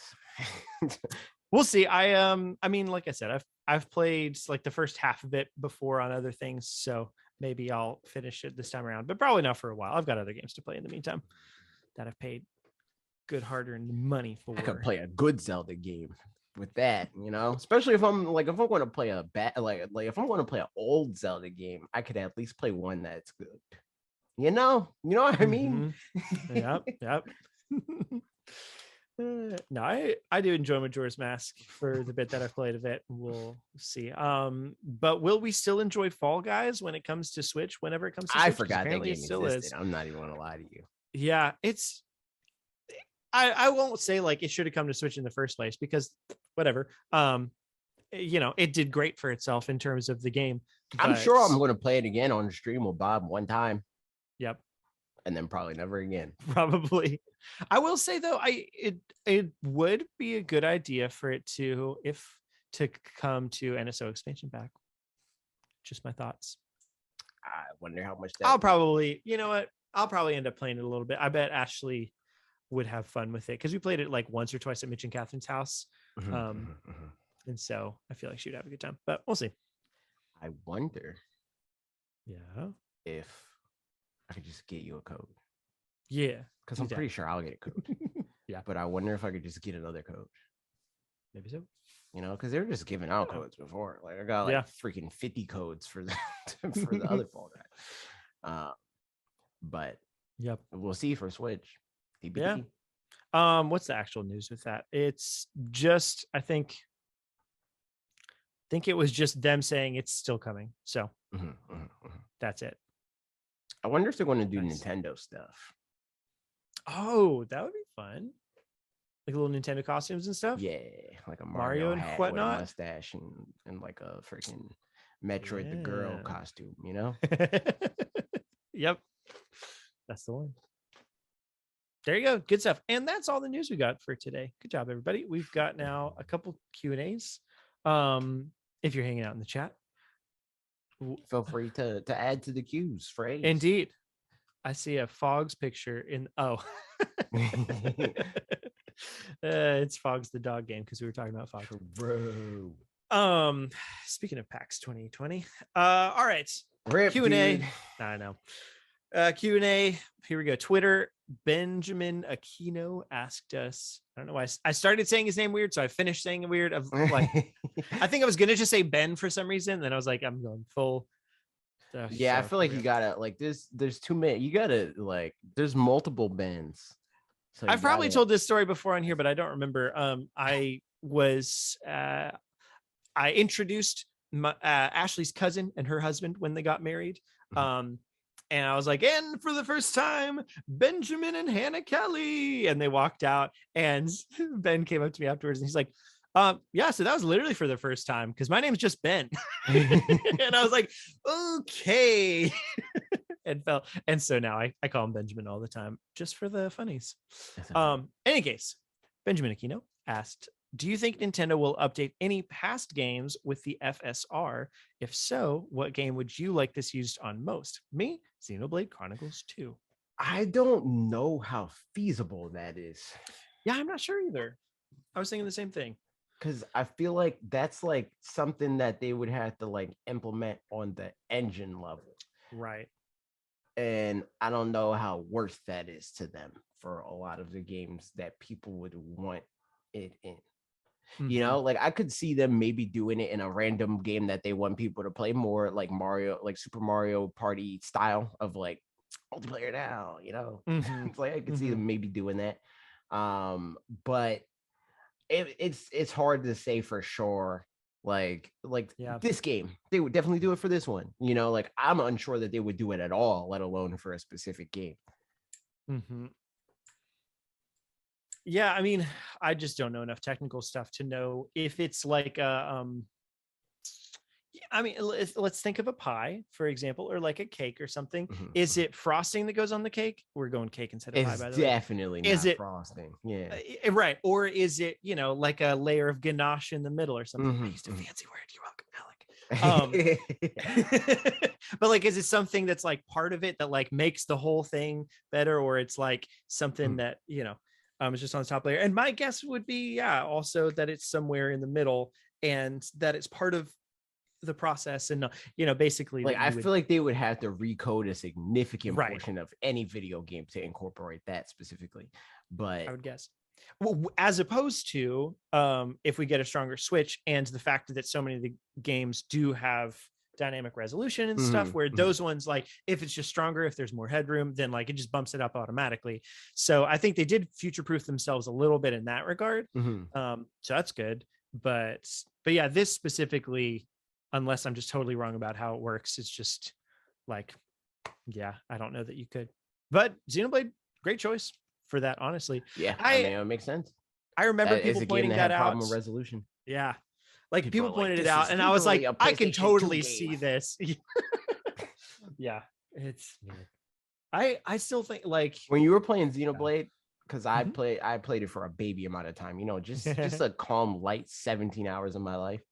When you were playing that, were you like, I can't believe this just dropped to 414 frames? Did you say so that? Like, I mean, not 414 frames, 414p. Really, I can't believe it just went sub HD. It went down to 384 one time. Thank you very much. When I did a very specific thing of leaving the Gormott Plains and coming back to the Gormott Plains.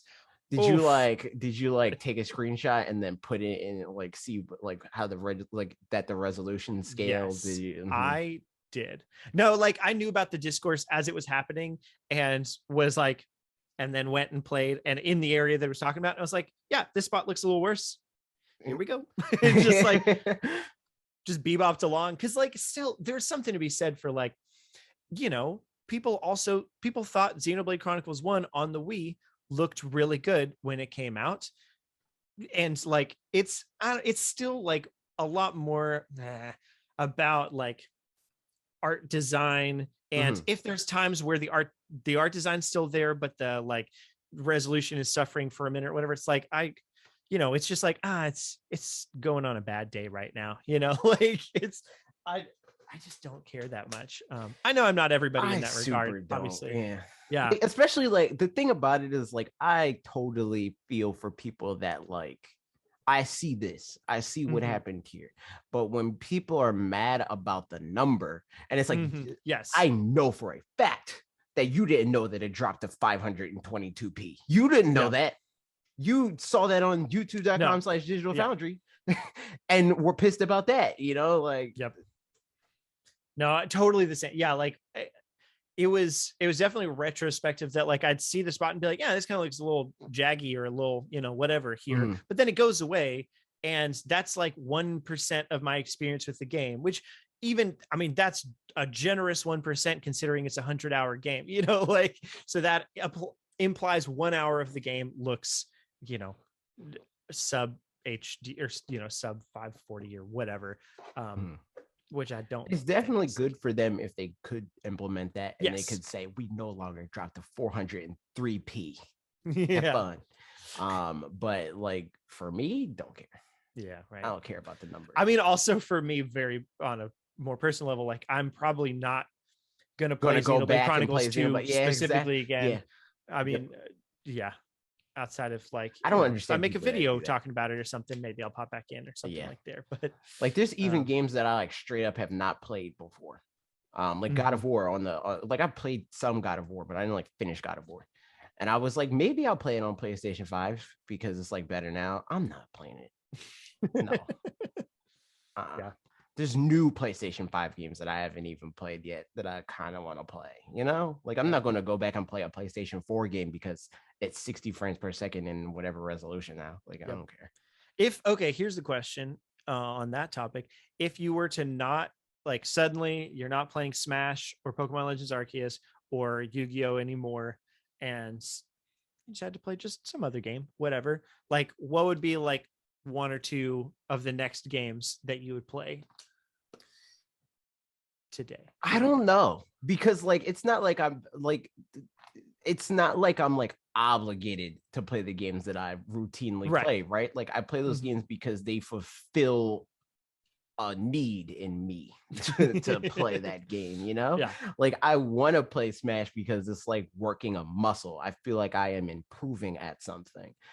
I won't feel like that for God of War. Like, especially since like I don't get the same, like I don't care about narrative in games. I just don't. I actively do not care, you know, unless I care about the world.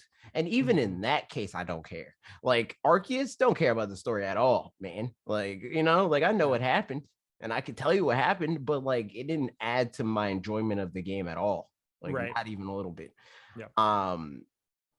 So like games where what about that one point with the potato mochi? True, but and where the guy said, "I'll go make you some more potato mochi," and that didn't make me like the game more. It made me hate the game more. Like the thing about it is, like in that game specifically, I hate 90% of the characters in that game. Hate them. They're terrible. Also, they negatively impacted potato mochi for me. I've never seen it in my life, and now I don't want to try it because I'm sick of it. I've had enough of it digitally, by proxy. But yeah, like if that's like the whole draw to a game, it's not a game for me. Because like that's the thing that like that for some people, especially people I'd imagine that like their primary console is a PlayStation 5 or an Xbox Series X. That is like a key benefit, you know, like that is something that they look for in a game. For me, if anything, it detracts from a game because it's like, oh, you're getting in the way of me playing the video game, you know, like I want to play the video game. I don't want you to tell me about the history of the video game. I just want to play. I think like I mean exactly the same. And like the only times that it does work for me are times where story narrative kind of stuff comes up as a way that I can choose to interact with it. Like it's like the same as real life, honestly, where it's like I could just decide like I'm gonna text my friend James and I'm like, what's up, James? How's it going? Or and if I don't, then you know, like he's still there and I know that he's still there and that I can text him later if I want to. So like the games that do that, like this is another person that I know of.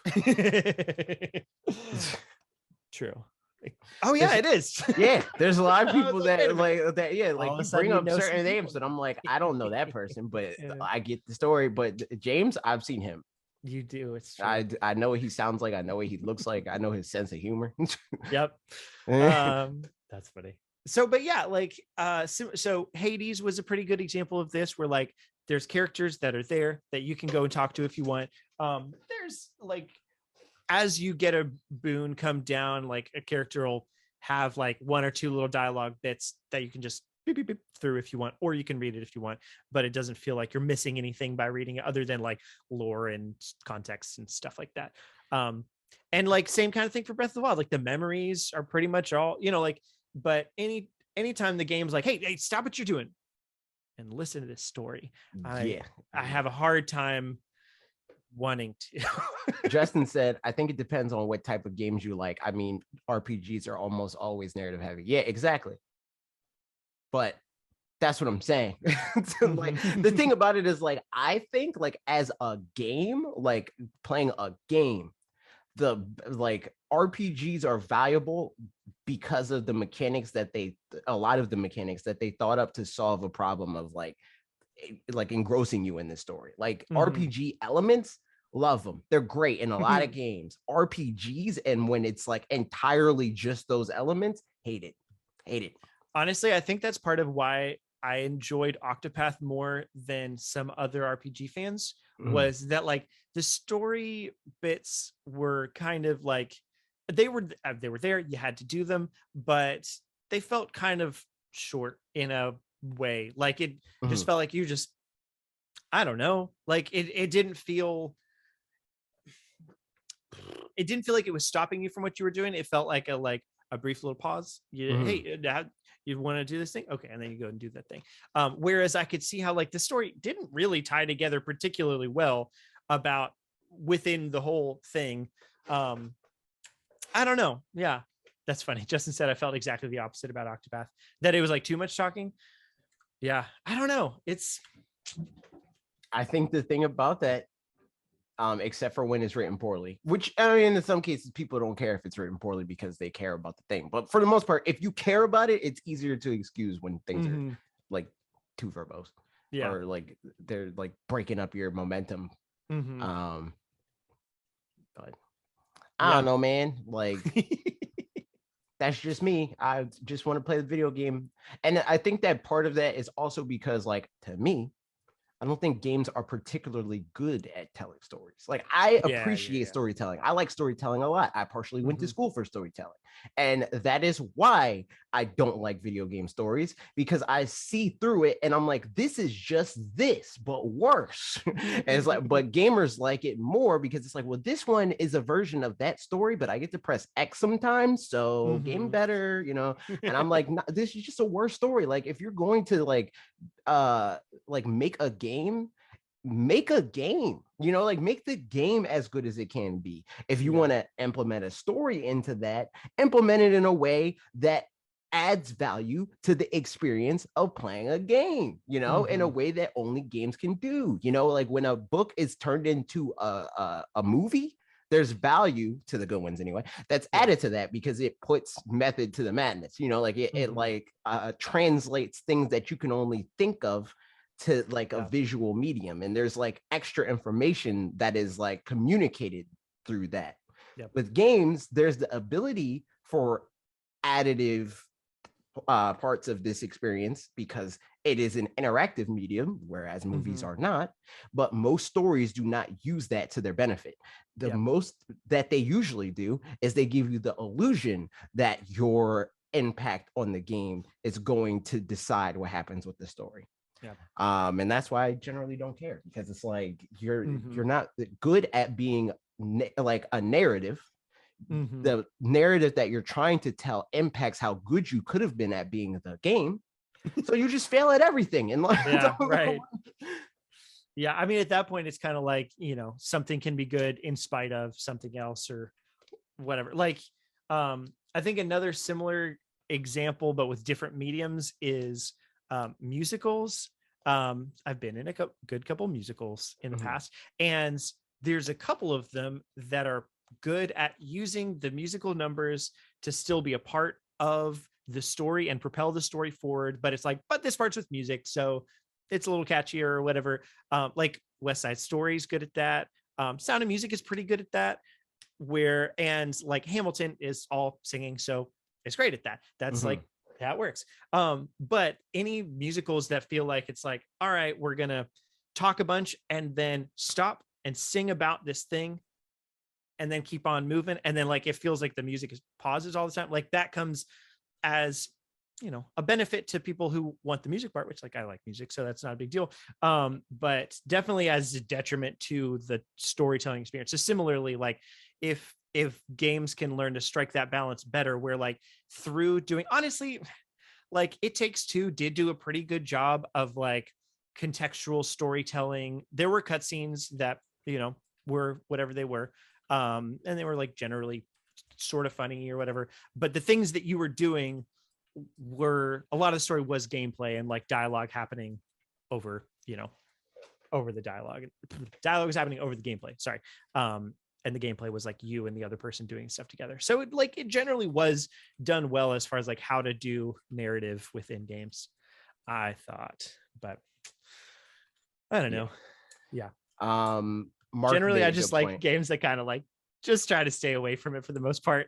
Mark said the well. Triple Click podcast once talked about how the best narratives in games are the meta narratives we make. Yeah. Yes. Like for instance, that one time I beat the boss by the skin of my teeth. Exactly. Yep. And that's Breath of the kind of Wild, like you know. why I think like with Pokemon, right? Like that comes out a lot with, about Pokemon, where it's like, oh, look, this game story and blah blah. I think the best case scenario for Pokemon is for the story to entirely get out of the way, and it is like it's a game built around a series of like more complex side quests, because like that's how the world is like presented to you, right? Like the way that they talk about their world is that everybody has these completely different like relationships with Pokemon. Like some people are nurses and some people are detectives and some people are gym leaders, and you know, the game like deciding for you what you do in such a vast world, and then telling this very specific story about how you, the 10-year-old child that just got your animal 3 weeks ago,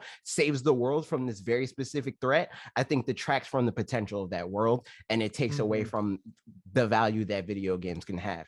Because like where we're set in a world where I could be the one that's like, yo man, like I just beat my 100th trainer as a gym leader, it's sick, and you're like, you have a gym?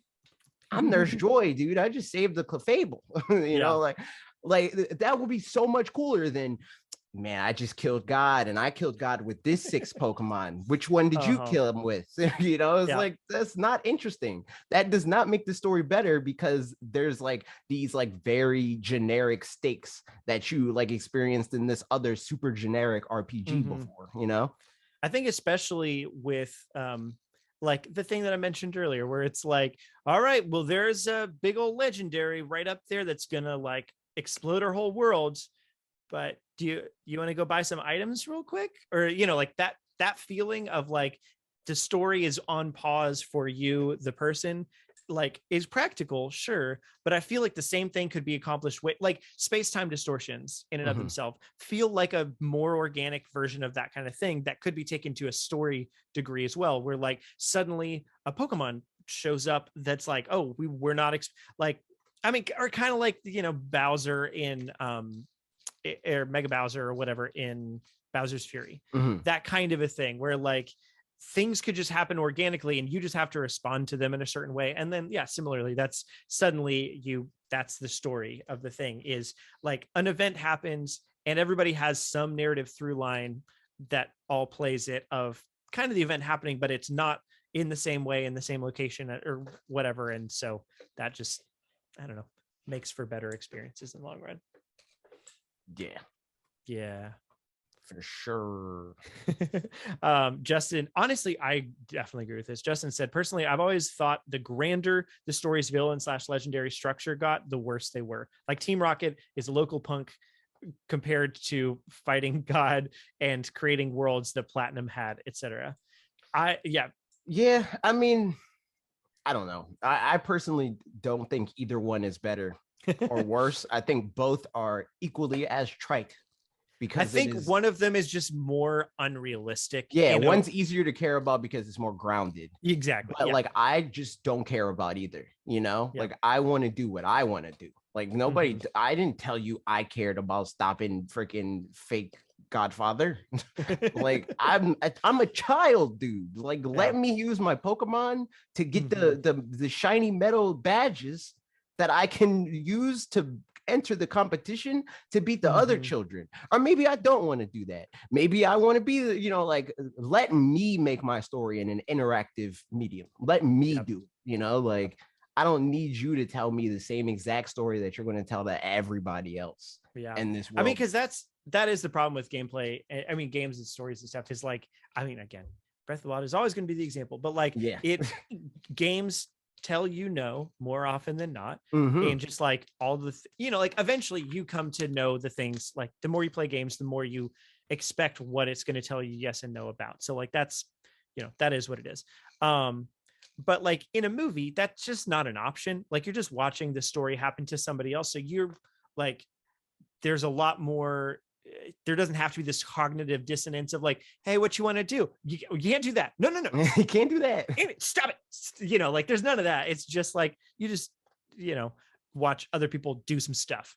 But I think games, to be able to tell better stories, need to give you more freedom to do things. Yeah, that's hard. I think that takes a lot of time and effort. The peak of video game storytelling is when they're well designed enough to not seem like they were designed. Yeah, exactly. Like because the best part about games is that you craft your own experience with the game. And that's why like stuff like video game movies usually don't work, because it's like, oh well, to me X, Y, and Z character was like this, and in the movie they were like that, but video games shouldn't like put that type of expectation on that, like a game like Uncharted. Like it's weird that people are like mad about like Uncharted, like that movie, because like either they didn't do the blueprint that they made for themselves right, or people are like ignoring the very specific story of the video game that is designed around its very specific story. And the game itself, even while you're playing the video game, will not shut up about its very specific story. Like the character, it tells you how they feel about the situation. So like it doesn't even leave you the Zelda level of room of like Link doesn't say anything, so I'm angry about this. Like I'm mad that I had to get this Korok seed. But like in the video game, if like you're mad that you had to get the Korok seed, but boy Zelda is like, man, I love getting these Korok seeds. Like that would be more justified to like if they made a Zelda game, a Breath of the Wild game, and like in the Breath of the Wild game, like boy Zelda felt differently about doing the thing than you did. That's different. But like Nathan Drake tells you how he feels throughout the It's like if they made a Xenoblade movie. I know, like I was fine with Rex just having a personality and deciding things or whatever, but yeah, I would trust that if there was a movie, like Rex is just going to be like Rex, like I'm telling him who to fight and stuff, right? But in the story parts, like I get it. Yeah. And I mean, again, to be clear, I would prefer if they didn't do that, because the best thing about video games is that you are playing it. So if for the most part, like they could definitely tell more like direct stories and like decide things for you, but they need to do a better job at making you feel like it's something that you wanted to do, because again, it's interactive. Yep. Yeah, and then Justin's point, to that point, even Red and Blue were surprisingly pretty open. There was some HM walling, but once you're past the third gym, there isn't one path for gyms 4 through 7 per se. Right. Which I like. All right, questions from Discord. Low Rule Legend asked, of the games with official dates for this year for Nintendo, what are you most excited to get your hands on? Currently Kirby. Yeah, 100%. Which is good because that's super close. That's the next. Yeah. So, I mean, yeah. Other than Kirby, I guess for a more interesting answer, Splatoon. Like I want to know what they're doing with the campaign for that game, because they like pretty much did like that. I feel like that's what like they centered the announcement around when it was like, hey, look, a new Splatoon game's coming and it looks grander. Whether it is or not, we don't know. Right. And then they shut up about it. Yeah, right. And like, here's the old game though. Here's all this stuff from the old game now. It was like, yeah. I mean, I guess all I can think is that they were like, oh, we could show this stuff without making this feel like it was more about Splatoon. Like they're like, we can show more Splatoon stuff later, and so that it doesn't steal the show or something like that. I could maybe see, but yeah, basically, I don't know. Seeing more Splatoon or Salmon Run stuff wasn't the best way to hype that up. But whatever. Yeah, no, I mean, definitely Kirby is the number one. I mean, past that, like I am probably excited for Xenoblade Chronicles 3, and that's more or less dated. Do we have a date for? Yeah, we have September. Or maybe we have it September 22nd. I mean, if I believe them with Breath of the Wild, that sequel, that's also another one, but I don't know if I believe them. Yeah, and that one's even less dated. So yeah, hard to say. It can't be any worse than Splatoon 2's campaign. Thing was almost non-existent. Yeah, I think Splatoon 2 came around with the DLC. Like the DLC is phenomenal. And that part and parcel with the like campaign itself is very good in a like Mario sort of way. Like it does a good job at giving you a reason to experience its mechanics. And that would be cool if they did that out the gate. Because that's really like, especially with how Splatoon is currently structured, that is what you want from a Splatoon campaign. Like the campaign for a game like that is to teach you about the game.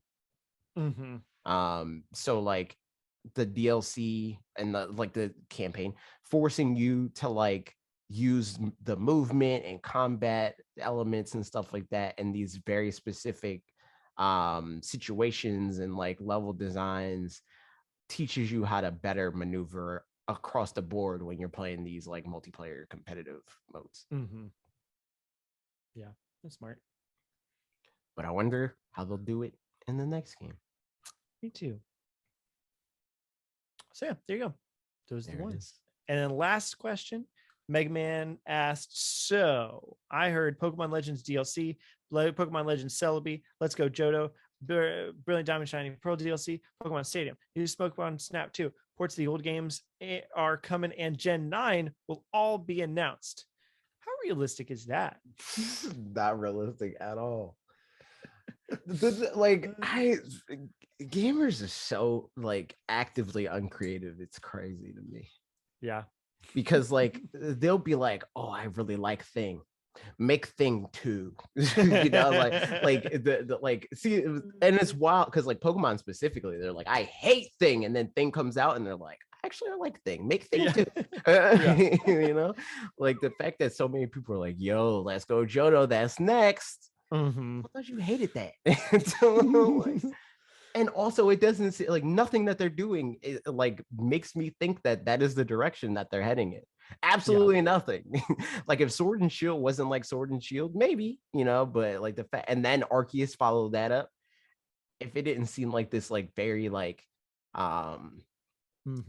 like not linear, but like this very like intentional evolution of that idea, it would make more sense that it's like, okay, they're going to do a sequel or whatever because they didn't do anything with this concept anymore. But they're like actively adding to that concept. So it seems weird to me to assume that they're going to do a sequel of things like that. As far as the Brilliant Diamond Shining Pearl thing, like, do people want that? Nope, not. Yeah, no, I mean, it is funny how just like, you know, people really wanted Gen 4 remakes, and then these are just very classic Gen 4. I mean, they're not the Gen 4 remakes that I guess a lot of people wanted and stuff, but like they are Gen 4 remakes. The thing is, like, the majority, I've said this multiple times on this very show, the problem that these people actually have, and they won't want to admit it, is that Gen 4 sucks. It's not that they didn't do enough with the remakes to like do Gen 4 justice. It's they didn't do enough with the remakes to mask the fact that Gen 4 is terrible. So like, yeah. I mean, and also I guess the fact that like, I don't know, I people were probably particularly excited about Gen 4 remakes because whenever you see a pattern and you're just like, oh, Gen 4 remakes, that could be a thing that's coming up, then you get fixated on it, and then just thinking something for a while kind of makes you excited for that thing, I guess, something like that. So like, I feel like it's the only reason it was particularly exciting was because it was particularly predictable.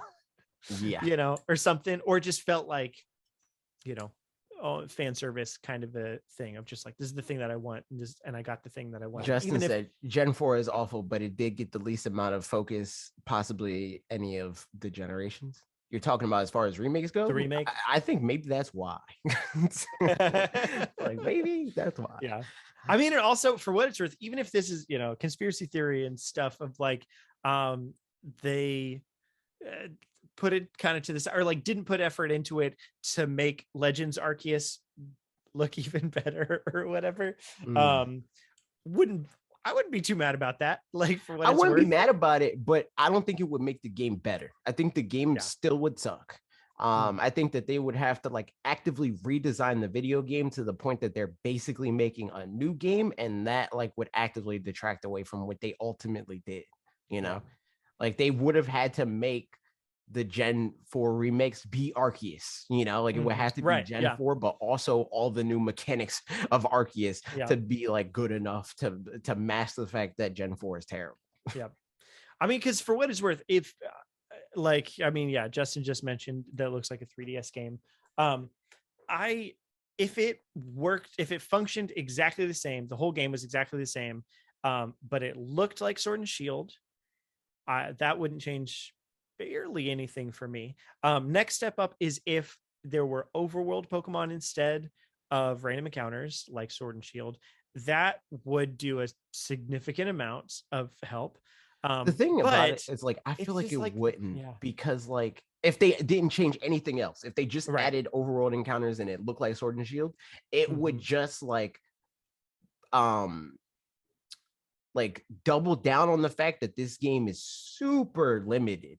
You know, like, because you're going to see the overworld encounters, and everywhere you go, there's a Staravia, and there's a Floatzel and a Graveler. Yep. So exciting to see that in the overworld. 3 Pokemon everywhere. I'm so hyped I get to see Ponyta again. You know, and like, I mean, you experience that in Legends Arceus, but it's like at least multiple of the same Pokemon is incentivized fairly well, where it's like, yep, catching it again. Yeah, plus helpful, like, for me. In one specific area, there's way more Pokemon than there are. And like there are literal routes where you see the same 6 Pokemon. Yep. Like the closest that you get to that is like Obsidian Fieldlands in the very beginning of Arceus. Outside of that, there's so many, there's at least 20 Pokemon in any given area. That's like, oh, I could get that, and I could catch that one over there, and I could, you know, like, but in Diamond and Pearl specifically, you see the same 3 Pokemon, and that's it. Yep. So I think they would have to like make significant changes to make it better. But I'm not one of the people that's like mad about it though, honestly. Right. Like, I'm okay with Brilliant Diamond. I'm mad at myself for having bought it, is the only thing. Yeah, I feel that. Because I'm like, I so easily could have not, and then, you know, whatever. But whatever, I did. It's fine. Yeah, like, I'm actually happy that they put the least amount of effort into this, as long as that means what I think it means. And I think that they earn that benefit of the doubt with the progression that they've so clearly made with everything else. Like the fact that Arceus culminated, or all those games that they did before that culminated in Arceus, tells me that they are they are making developments to make future developments going forward. So if this is part of that, and this is them like getting the remakes off of their plate so they can focus on bigger, better things, I'm fine with that. Agreed. Yeah, so I mean, as far as how realistic all that stuff is, super realistic. We're gonna get every single one of those. Sure, that's what we're gonna get in Pokemon Day. Also, I see a lot of people, speaking of Pokemon Day, there's a lot of people that's like, it's 14 minutes long. That means that's a lot of time for news, and it's like, you're setting yourself up for disappointment. Oh no, yeah, that is like your whole reason, because Pokemon. That's 4.5 things, in my opinion. Yeah, two medium to maybe big-ish kind of things, like that, and then 2 mobile games and 1 additional something. Yeah, like I could even see them doing 10 things, but 8 of those things will not matter to gamers at all. Right. Yeah, you know, exactly. like it's that sort of thing. Because like, if you look at all the other Pokemon Day stuff, they had freaking the Pokemon Smile, you know, like that sort of situation. Yep. They always have a lot of stuff that's like, this is for literal babies. We are Pokemon, and we are trying to serve babies and children and teenagers and adults equally, you know, and not really call attention to the fact that we need to do that, but still do it. And everybody that is going to watch this presentation falls into the latter of that comparison. Like a toddler, you know, like even my 11-year-old niece is not watching a Pokemon Presents, you know. But she's going to play the stuff that comes from it. So, yeah. Which is funny, because like, I mean, still, to make news, like, that's where that stuff has to, like, it has to happen alongside the big stuff. Otherwise it gets more brushed under the rug. You know, like Pokemon Smile would have, I bet if Pokemon Smile had just been announced somewhere else and I didn't see it in the context of direct advertising from Pokemon, I would have thought it was a knockoff Pokemon game on the eShop, or not eShop, but on the mobile front store. Oh my goodness, I'm doing terrible words. Because there's so many of those things, you know, where it's like doesn't have Pokemon in it, but you look at the advertising for it and it's like Charmander just hanging out on the front. So I would have thought that for sure, but you know, at least this way it legitimizes those things and it makes me puts it in the news cycle. For better or worse, you know, and at the end of the day, like the people that are going to want to play it or engage with whatever the thing is know about it now. Yeah, exactly. They need the news cycle to include it somehow. Yep. So there you go. And he finishes by, on a more serious note, what is your favorite color and why? Blue, because it's blue. I have no specific answer. I know that there's a lot of like guys that like blue and they like start liking blue when they were kids, and it's like I like blue because I'm a boy. It has nothing to do with that. I just like blue. I couldn't explain it. Yeah, mine is also blue. You too like blue. Definitely more like darker blues, kind of, or like I like literally any blue. Blue's cool. You know. It's a nice good one. I also like a decent amount of greens, blues and greens. Yeah, that's where we differ. There. I freaking hate green. Like green is like one of my least favorite colors. Interesting. Oh yeah. No, yeah, I think like forest green kind of thing would be probably second on my list, like somewhere around that kind of green. Yeah. I don't know. That's it. That's a good reason. Justin said I like blue because I can see it. That's a great reason. Yep. Out. I mean, see the thing is like we ranked all the, or not ranked, but we like went through all the Smash Brothers alts a while ago, and like a lot of the bad Smash Brother alts are green or yellow. The reason for that has nothing to do with the fact that I don't like green. Because like green can look good, but like in isolation, like if it was like, oh, what's your favorite color? Green, I wouldn't pick green. Like if I'm designing something, I'm not making it green, you know? But because of that, people are like, oh, you just don't like green. And I'm like, no, look at the greens that they use. The only time that green looks good in these alts is when it is like a character that was designed that way. Like Little Max shorts or something. Link's green alt looks great because he was designed to be green, you know, or young Link specifically, or Boy Zelda, you know. But yeah, like I freaking, I don't know, man. Green it's hard to get right. Yep. When it's done right, it's fine, but when it's not done right, it's terrible. Feel that. Also, the shiny Pokemon, that's another place where they do green so dirty. Yeah. I don't have much reference point for that, but I would agree. I showed Ashley shiny Pikachu the other day, though, because we were talking about shiny Pokemon. And I was like, this is an abomination. And she was like, so that one's shiny? I was like, no, that's the normal one. The other one's shiny. She's like, oh, okay. See, that's the thing. I disagree that it's an abomination because Pikachu is just like unoffensive. It's like, this is just it's a bad shiny to be sure, but it is a bad shiny because it is not distinct. There are bad shinies because they are like visual downgrades. Like Espeon shiny is terrible. Espeon shiny sucks.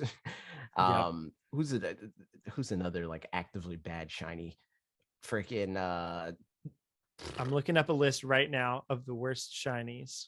I saw a list made by, and a lot of those shinies are dumb. I mean, a lot of those lists are dumb, like because a lot of the list is like the shinies that are like, this shiny is barely any different, right? You know, which those are bad shinies, but they're, like I said, there's shinies that like they're worse, like Dragonite. Dragonite is an example of that one just popped up here. Yeah, like that shiny sucks. But yeah, that's another unfortunate thing. I think green just has bad PR, man. Yeah. Green has terrible PR. Only good thing green has going for it is trees, man. That's it. And I do like trees, so don't you forget that out there. I don't know. Also, weed is good PR for people like weed. So they sure do. Sure. And on that, see you guys later. You know, what's your favorite green thing? Let us know in the comments. Yeah. Like, comment, subscribe. Eggs and ham. Tell tell your friends about the podcast and all that good Indeed. stuff. Mm-hmm. I mean, does somebody in the Discord have a recommendation for a better thing that is a comment question? Are we going with what's your favorite green thing? What's your Side note, favorite and least favorite green thing? as I'm going, so answer that, of course, and then also, I'm going through these shiny Pokemon and stuff. I didn't catch the memo about Calyrex's Shadow Rider form. I guess, is it a form? Why? How is that just a whole? Is the Pokemon that it's riding, the horse Pokemon that's riding, is that a horse on its own? I mean, is that a Pokemon on its own? Yes. Okay. I forgot its name. Spectrier? Yeah, Spectrier and Okay. Glacier, something. So they just, it's kind of like Slow Bro, where it's like one Pokemon and then together they're. Yep. You gotta give the Pokemon the special saddle or something, and then you evolve it into the Calyrex form thing. Do you have to have both of them in your party at the same time or something? I don't know. I don't use the Pokemon. I think so. Weird. Yeah. It's crazy. It is. I don't crazy. know how I feel about that. All right, but that's it. Answer the questions however you shall below. Green. That's a fact. Bye-bye. Bye.